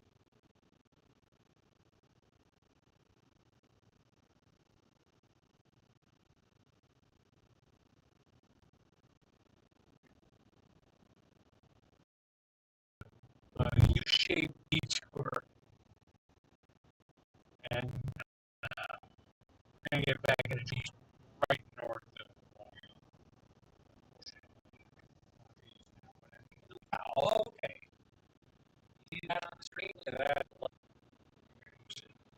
Looks really good.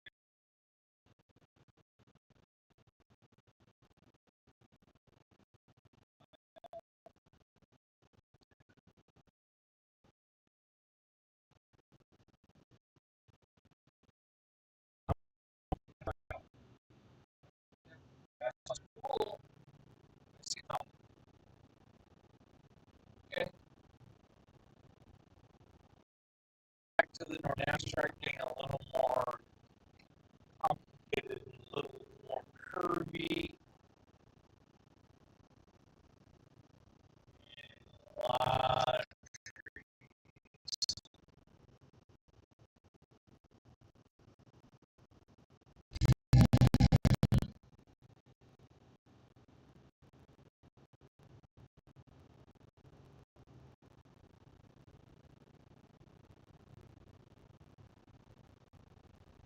Basically think I'm going to Clinton. I went through because that's how I got down here. Highway 65. And hoping for the best. I get there.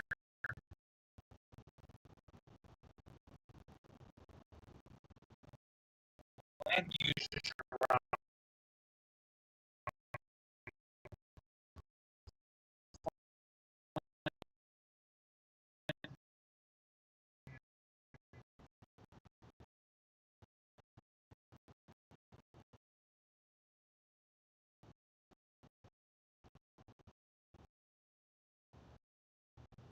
is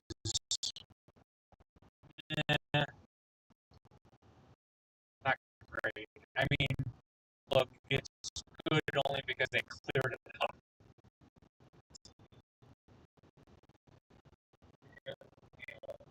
This is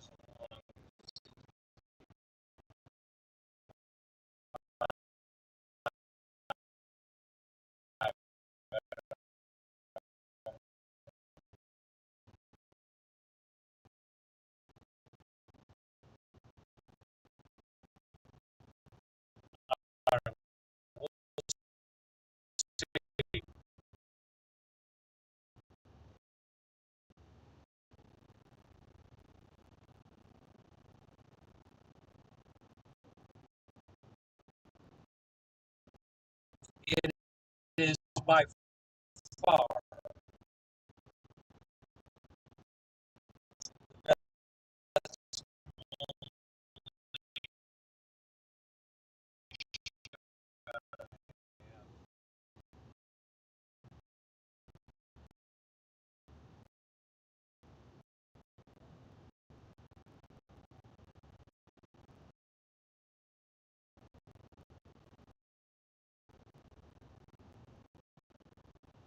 the best. Um,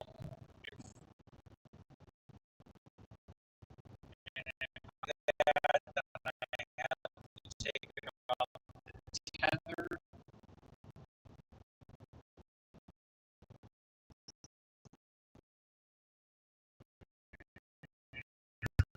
of the stream.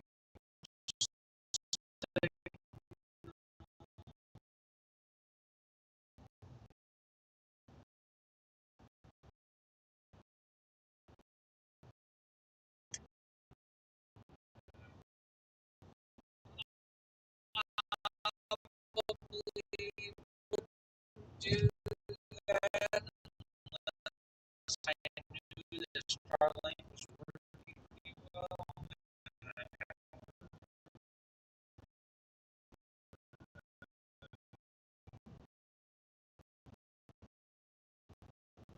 Back up. If you have to jump through on your phone to make sure that it's connected correctly. I really have a doubt that this stream is working really well right now. Starlink is really doing its job because I don't think Starlink has trouble obstacles, trees. My cell phone service is probably, I can't say how many bars I have. That's because I don't think I have any.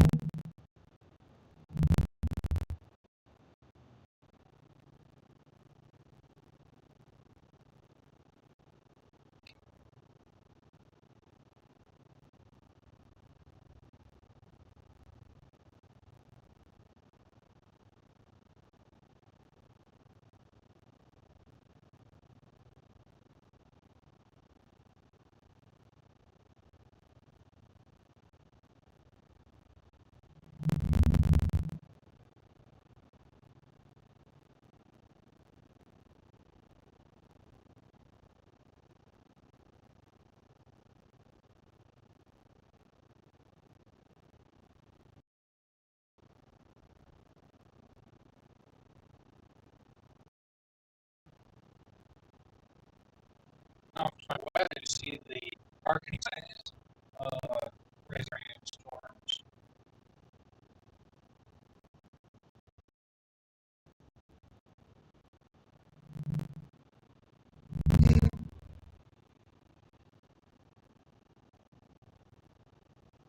I just doubt, really doubt that streams work. I just can't see there being upload speed. Um, this is not it.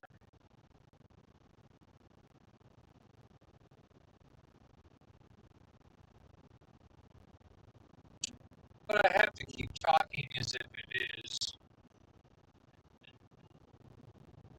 I guess. I'll choose to end the stream because I theory works out right here. I'm going to be on Clinton and aggravate us whether I want to think about extending this into nighttime if I think these thunderstorms are going to gain strength and move into an area that is 27 miles. That is Saturday. That's a good hour east. So I don't know. I'd have to be convinced that a tornado's going to attach my sheets.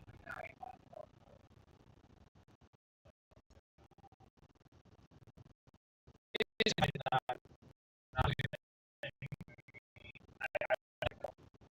how we stop training.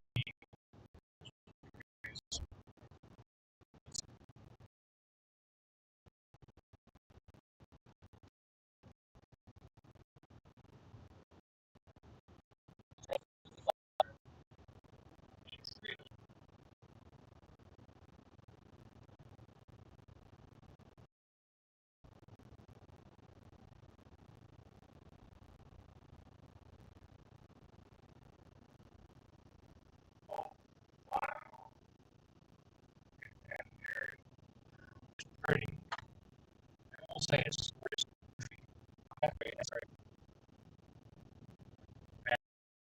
right.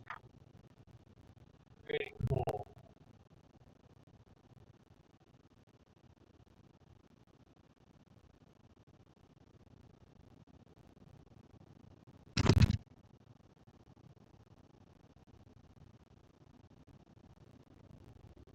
We're deep in the holler here.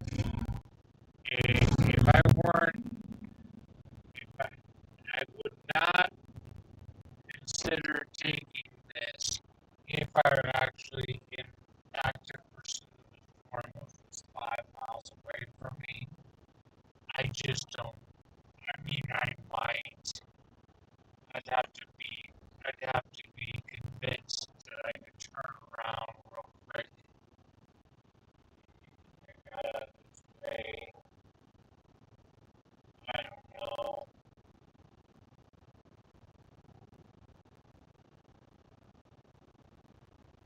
Coming up on a dog leg to the right, we be back towards Clinton.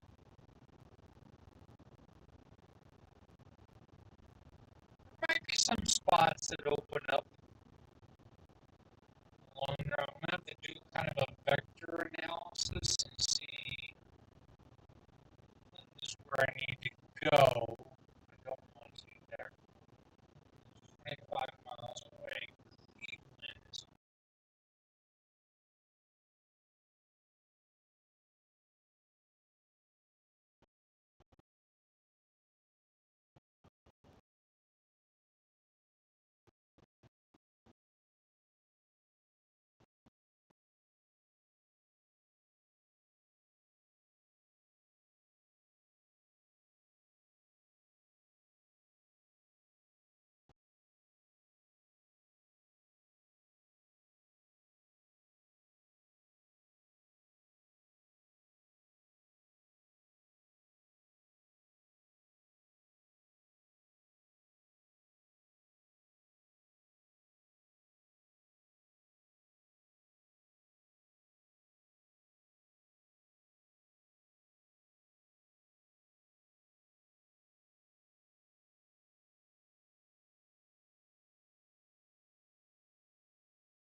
Gulf of the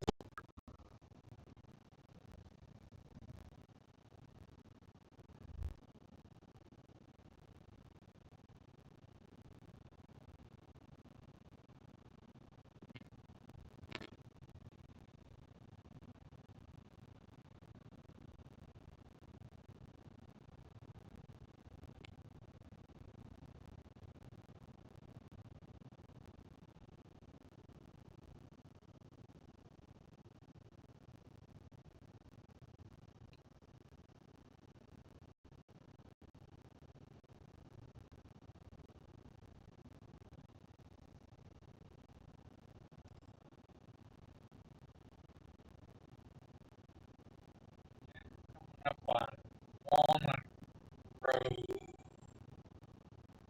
I think the last name is how.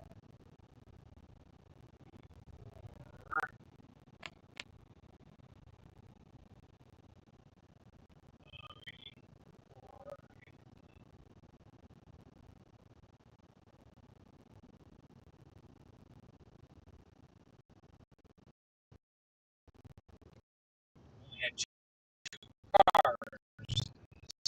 Fire, little shortcut going my way. I don't think I may have passed one vehicle. Now, early on, there were a lot of cars. Now that I haven't seen it,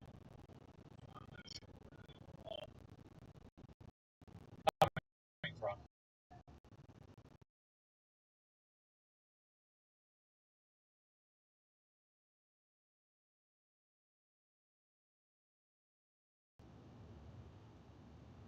I think this a road like this, I wouldn't think if we have a large like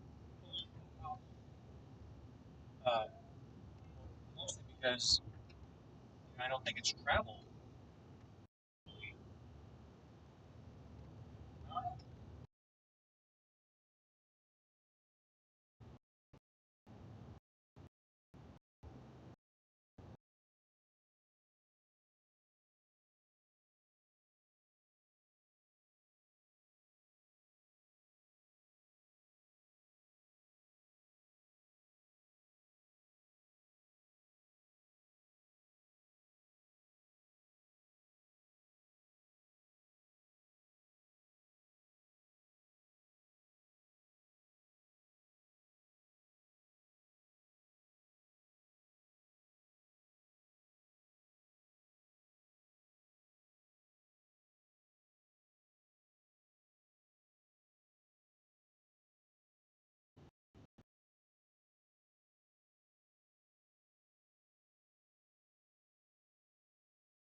And that's getting pretty low risk. High risk, I mean low. Well, I'm still chasing the only storm on the map right I do seem to find myself in that position. I don't, I'm not sure that being out there. Sometimes when there's more than one storm, it's kind of frustrating because then I don't know which one to chase. This has been pretty obvious so far.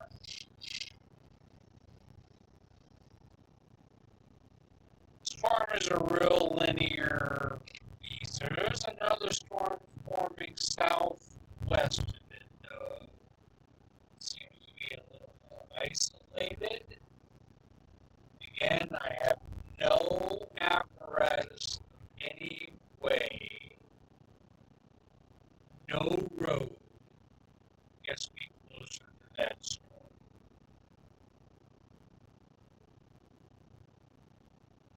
It just isn't a thing. There's a hairpin curve.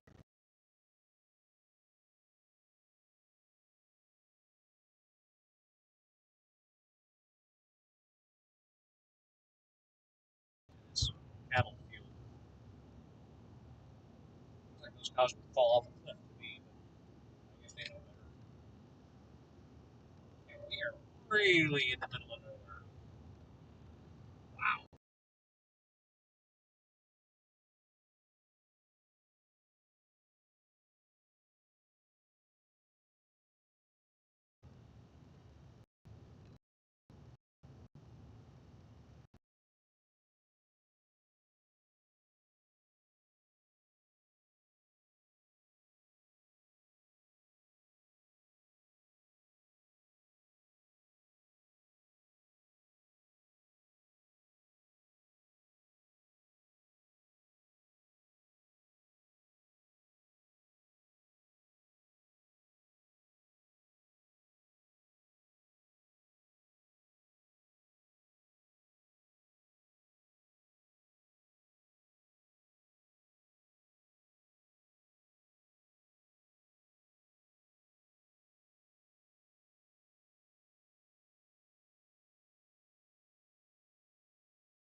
Yeah, we're going into a map that looks like a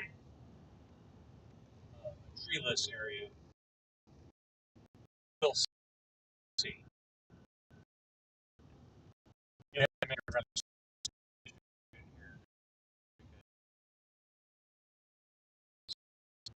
here. And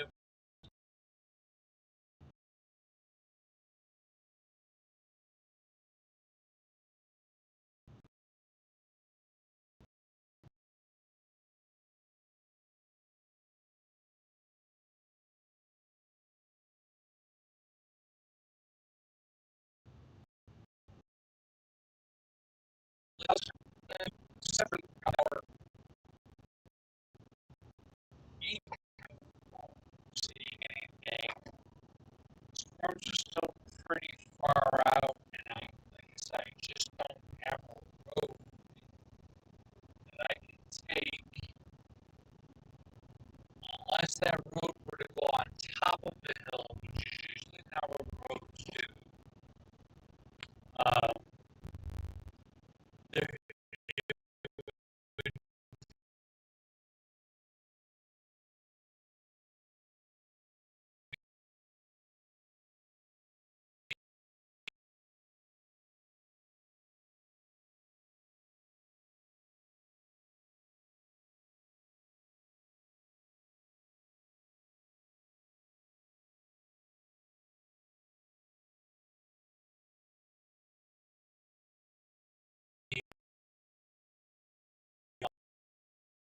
impossible to see anything that happens.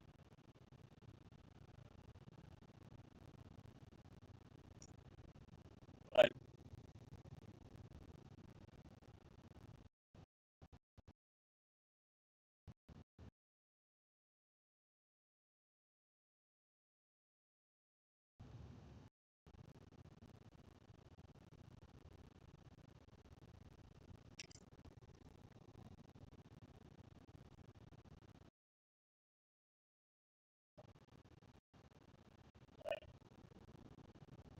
commercial development as I thought it would. I don't know if it was this town or what.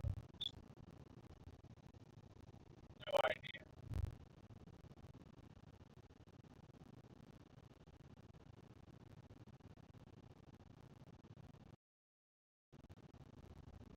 I start to see some signs of density here.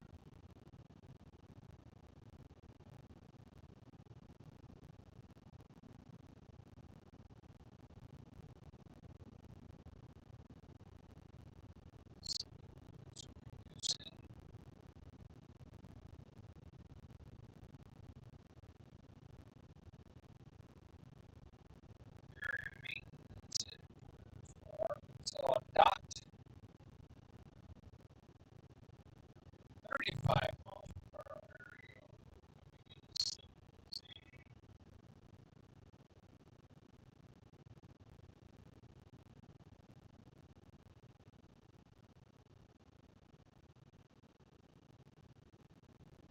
Stop sign. That's 65.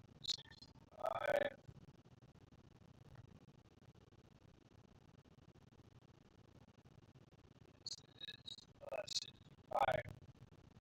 This is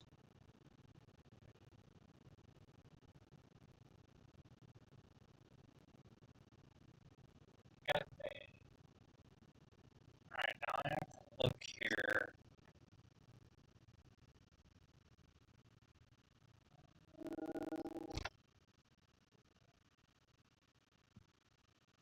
I don't know.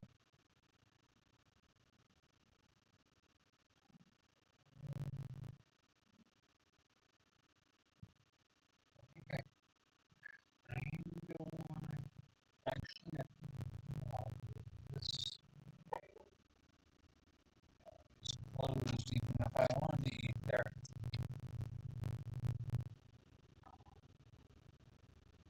Flower shop.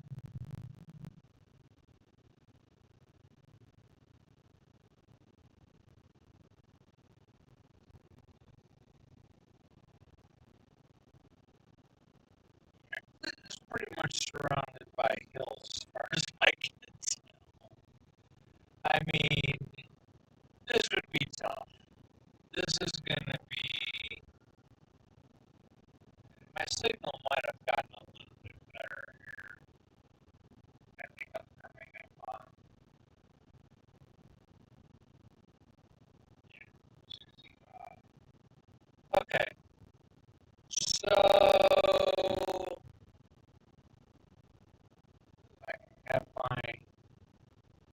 I can have my Taco Bell for Cinco de Mayo.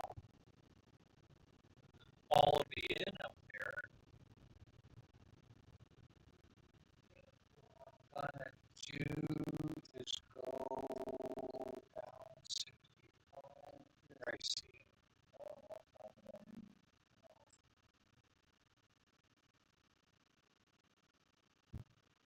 I just don't.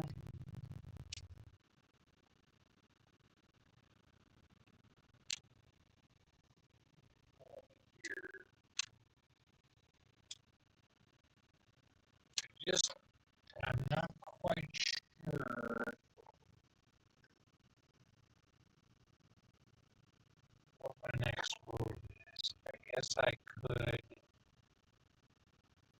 I'm assuming that the signal is better now.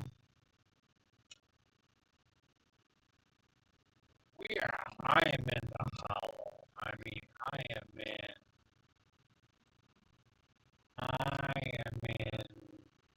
I'm in a bigger area.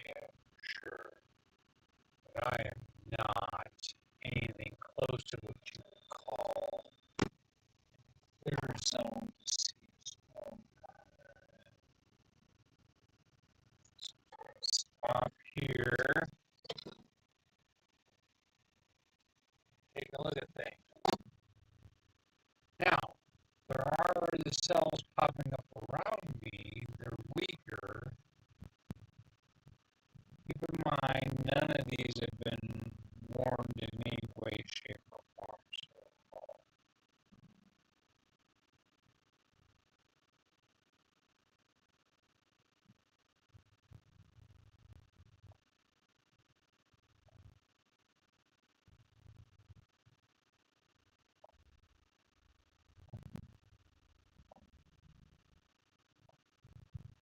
Yeah, like I said, there is a road that goes kind of hobbles its way west of town over to a town called Crabtree. I, it looks horrible. Just looks like I just got worse. I just don't think that's viable for me.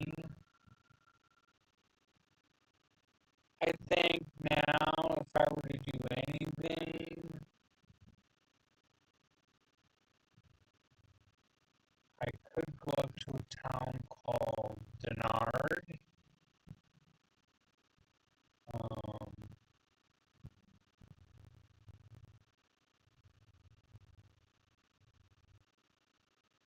which is, or Leslie. There is a highway, state highway there, but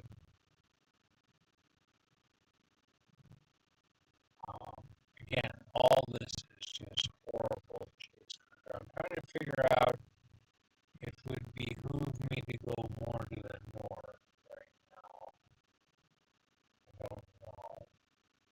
Because my theory has always been that these storms will travel more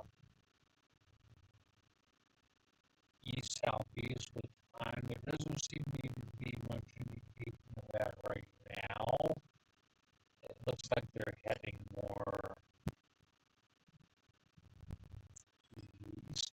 I think if one of them should decide to become a little bit more supercellular, like I see some indications that this one storm might be. I'm on Fort Smith radar too. Let me look at this. Determine. Yeah, Fort Smith is still the closest, although it's quickly becoming a Little Rock. I am actually going to switch to Little Rock.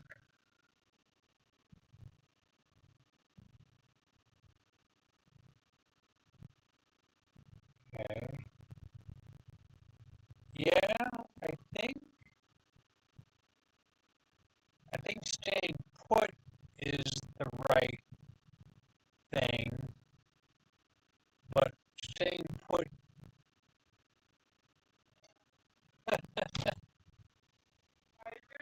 Hey, good.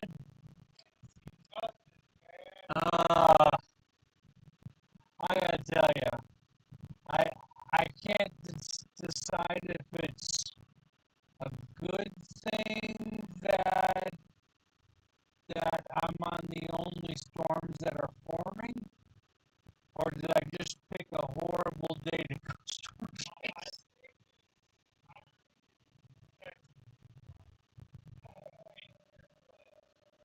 Oh, have you really? Yeah, and then in this terrain, you're not really chasing. You're stopping. I was just talking to myself. I'm on a live stream. I don't think it's working because I don't know if I'm getting a signal out. But I mean, you gotta, I gotta find a place that has at least some view west. And it looks like maybe west of town, east of town here a little bit. I don't know.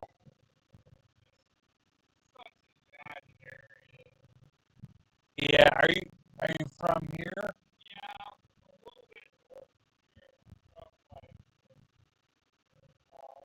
Oh, okay. Okay, gotcha. I'm from Springfield. Yeah, yeah.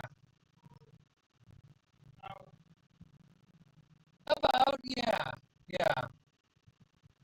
I mean, I was thinking about going north back up toward,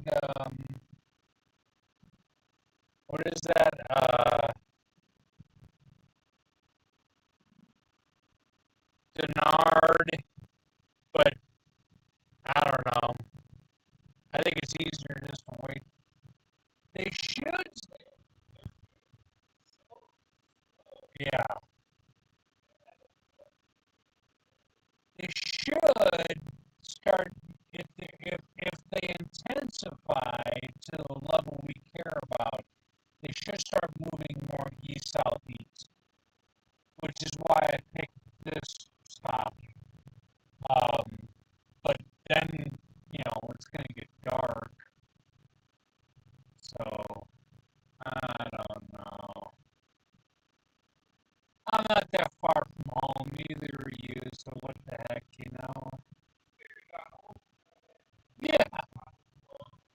Yeah, yeah. Yeah, yeah. That's gonna be my Cinco de Mayo right there is Taco Bell.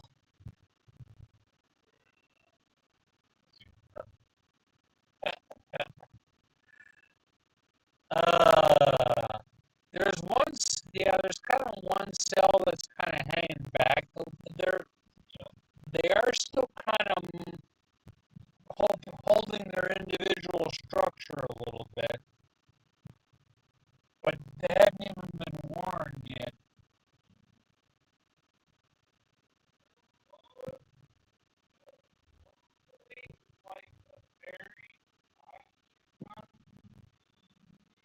Oh yeah,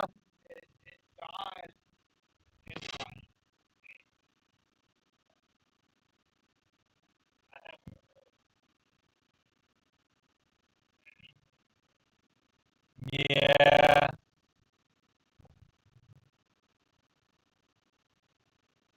Looks like that most southwest cell has maybe more potential to it. I don't know. Hard to say. Hard to say.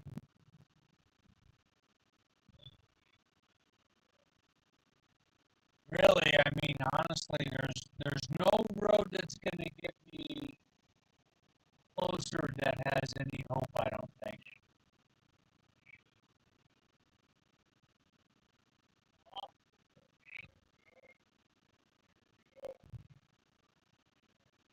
Yeah, right. Yeah, yeah. I just came in from.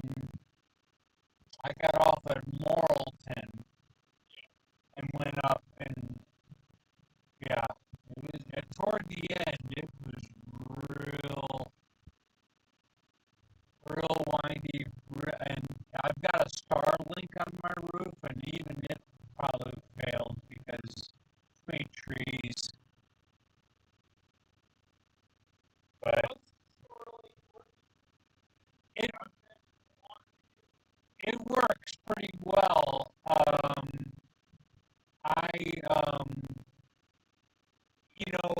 it's a toss up between the hotspot and Verizon. This has been a long learning curve for me. So if you have both and you tether them, like if you take the Ethernet cable from Starlink and then you USB tether your phone, and then there's a program called Speedify, and it bonds both of those signals together and uses the best of both worlds. You at least have a fighting chance. Um, in fact, while I'm sitting here, I get obsessed with the speed and I check it.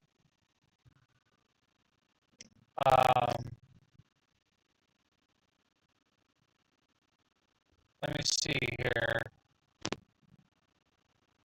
I do a performance test right now. It'll take about 30 seconds. I'll let you know what it is. But in a metropolitan area, if I'm by a cell phone tower, I can get 10 to 20 upload speeds. But usually it spends a lot of time between like 5 and 10. Which it's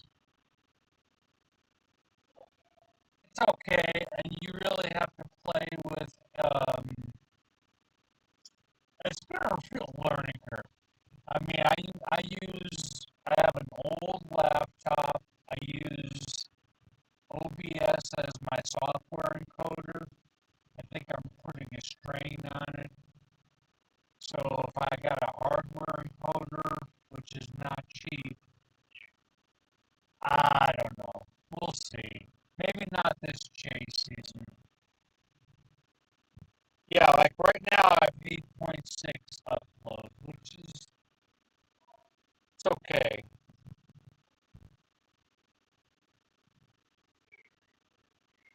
Yeah. Yeah, if I weren't in a town, I don't know where the cell phone tower is, but,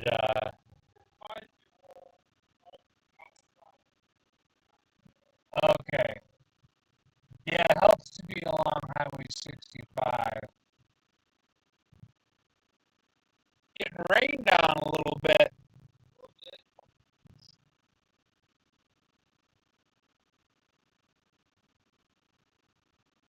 And then I have to decide if I'm gonna make a long night of it, because if you go out east far enough, the terrain does improve, but it'll be nighttime by then, and I gotta be really convinced. Yeah, because I have all the time in the world, I just don't. But if I'm gonna chase at night, I'm not doing it here. Yeah. Yeah, there's some more cells going up right there.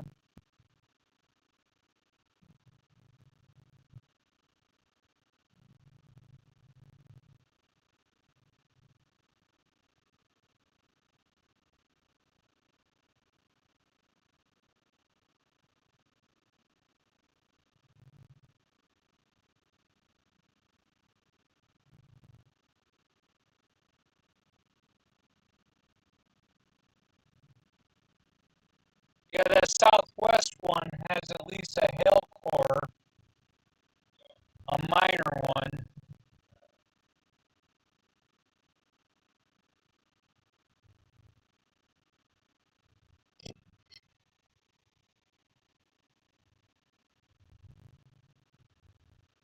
Yeah, it's got broad rotation, very broad.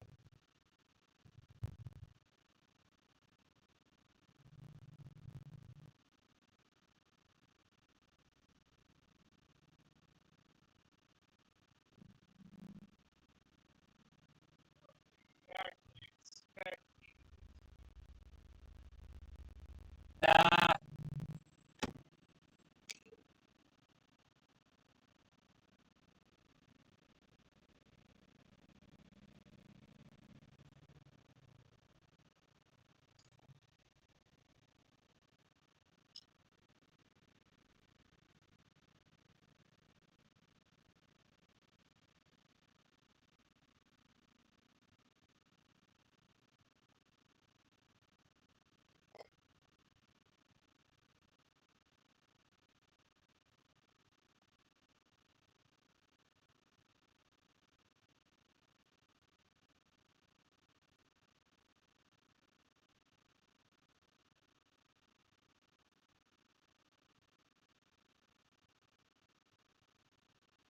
I wonder if there might be a cell merger on that southwest storm. it's being fed in a little bit of a, that could be important.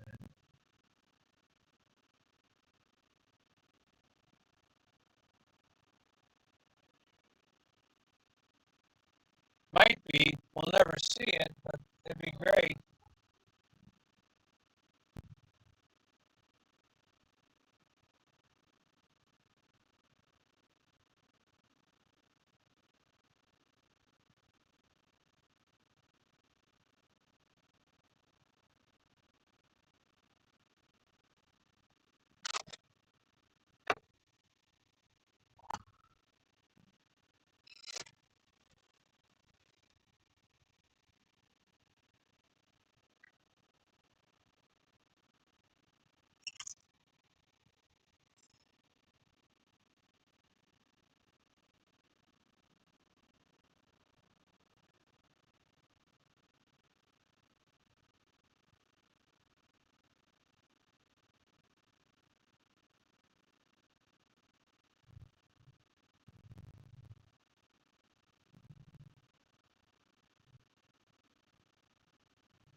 Still the only game in town, even down to Texas, Oklahoma, nothing.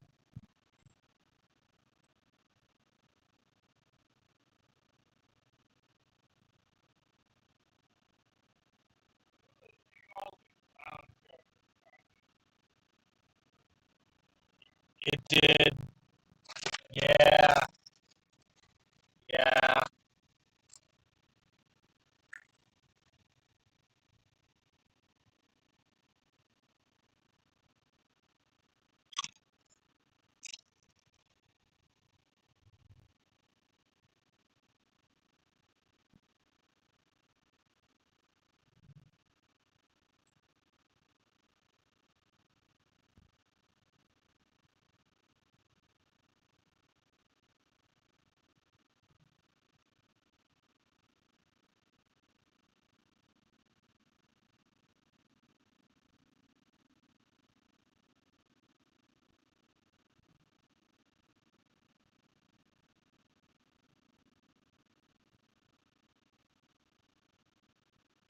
See, I haven't checked the, almost at this point in the case, I almost don't check the SBC's data anymore because you're already done, but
either.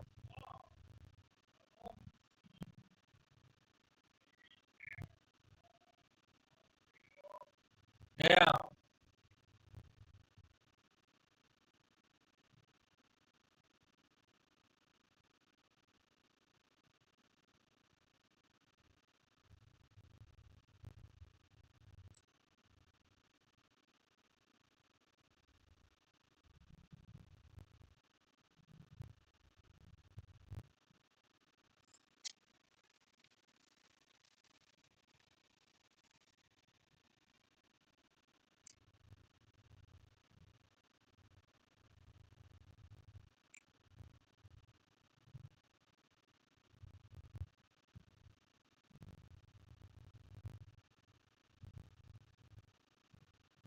think if there is something there,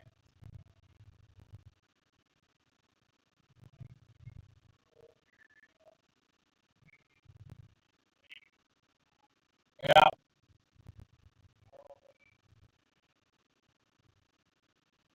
Yeah. I agree.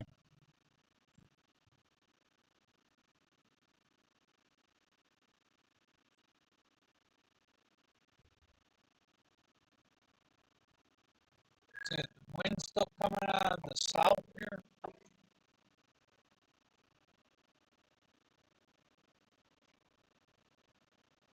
Uh, no. Oh, that's one problem. We're on the wrong side of the front. Okay.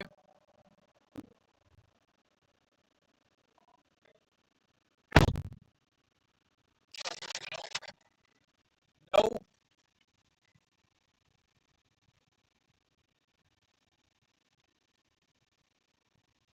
but it does look like that storm is forming like along a little wave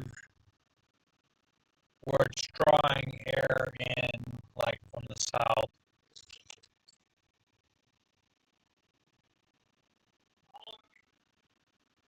Um, actually, I've off and on for a long time since like 2004, but I've had long gaps where I didn't do it. Um, but yeah, I've got a lot of time now, so I do it a lot. This is my ninth one this year.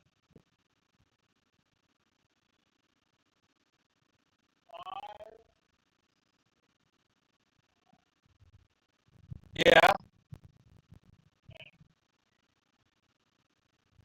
Oh yeah. Where? I saw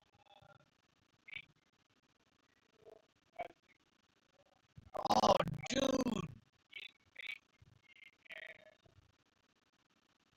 got hit by a really large hail out of that small Oh my God. killed the car. I mean, it was You gotta be kidding me. all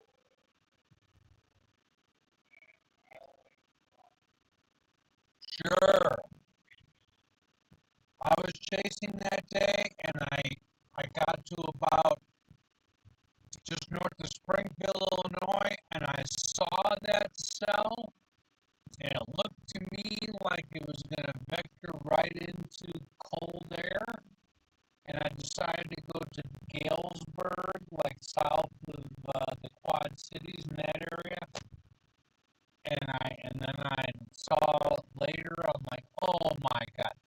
And that thing turned like almost hard right and stayed out of that cool, stable air. That was amazing. Well, good for you, man. Yeah, what about the other one? so little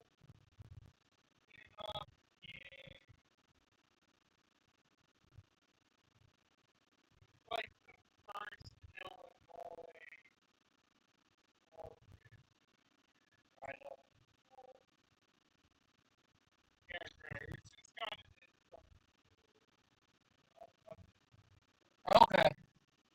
Okay. Yeah, yeah. Oh, sure.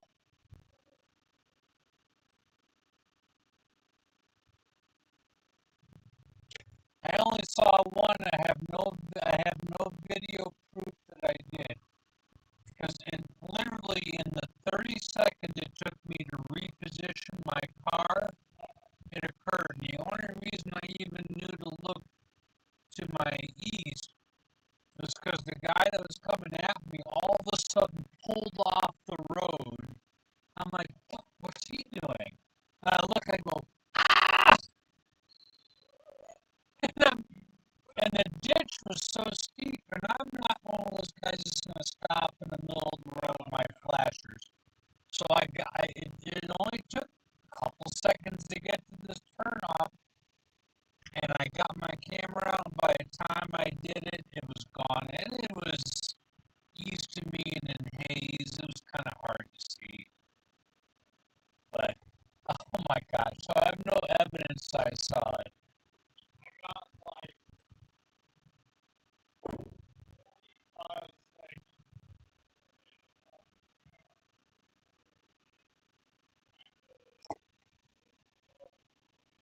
Yeah.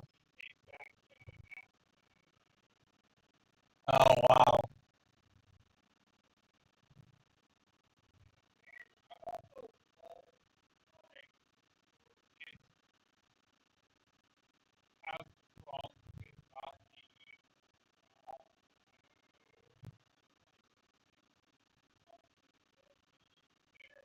Oh yeah, they stop in the middle of the road. They make you know multi-pin no like Austin Powers in the tunnel, and I'm like, oh my god, and they'll do that in rain.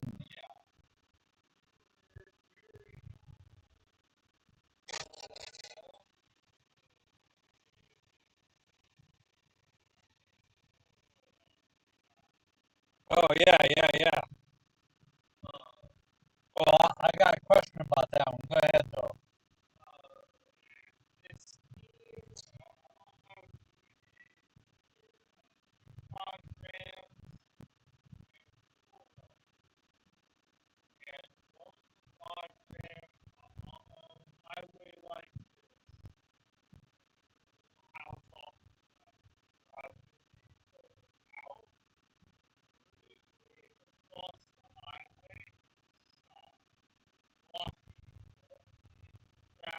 Oh my gosh.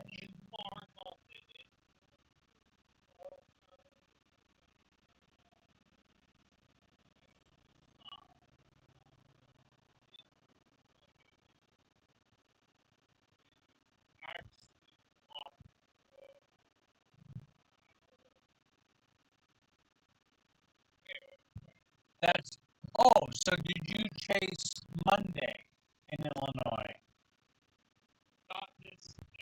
Okay. That was the PDS tornado watch that didn't even produce a single thunderstorm.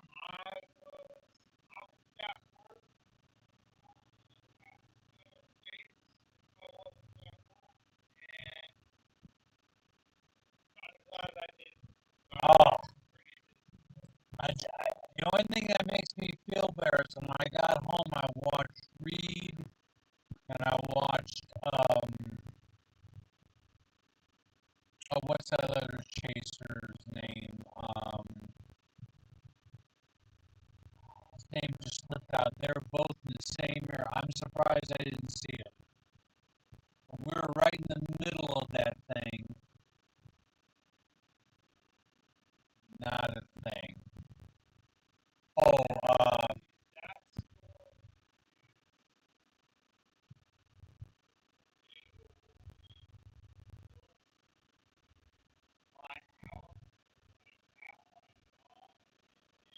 yeah, yeah.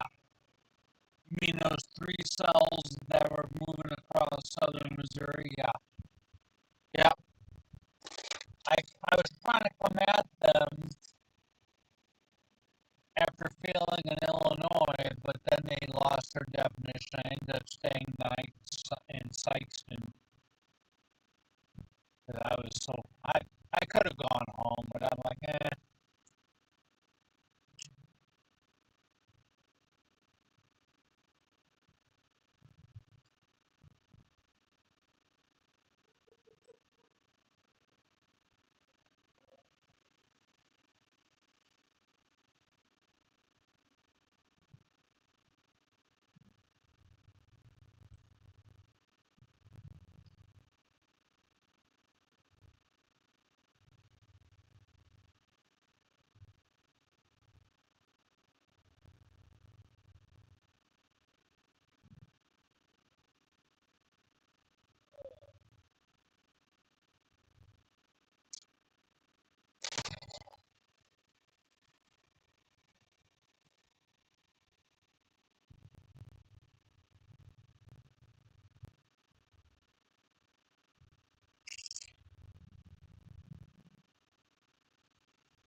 There are some storm chasers kind of clustered south of us. Yeah, I saw that.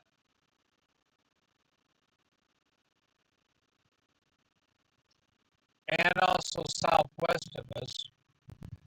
That southwest of Yeah, it does.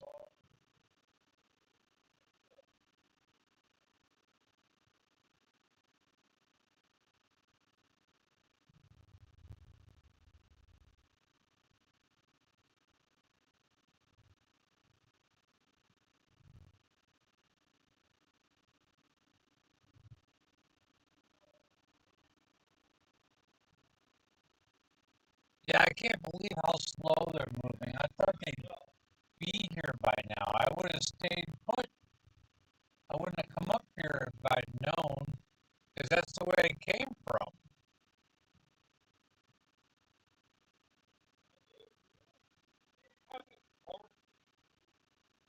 Yeah,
yeah, off and on.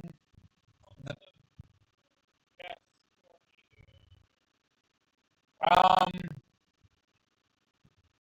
the best chase was in 2000. Was it 4?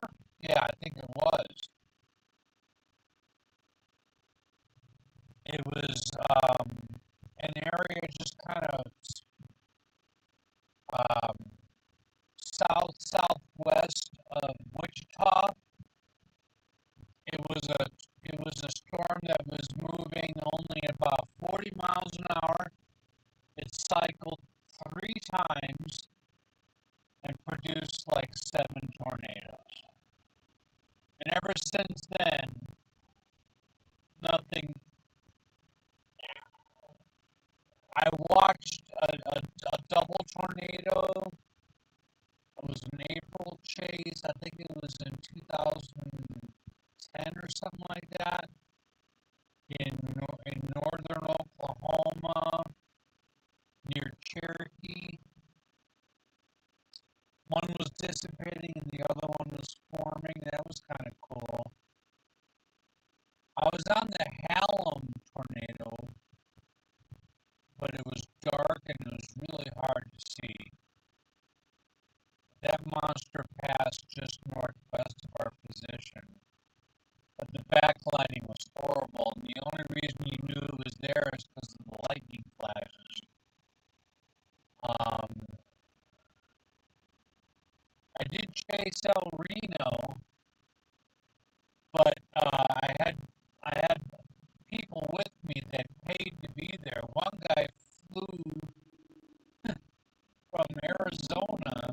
I picked him up in Tulsa, and they were disappointed we couldn't get closer. And then after he watched the news, he's like, "I'm glad you didn't get closer." I'm like, "Yeah."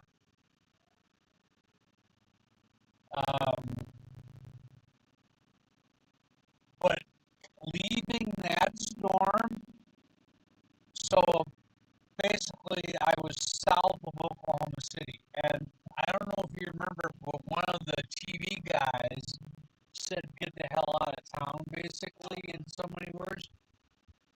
So imagine going east and looking to your left, looking north. Every single north-south road coming out of the metropolitan area, like headlights as far as you could see. And I was weaving underneath them. Like, people with me were saying, this was when Google Maps was kind of new and stuff. And they're like, go this way, go this way. And every single time I looked left, they were flooding. And if another tornado had formed, they were in a traffic jam. There's no place for them to go.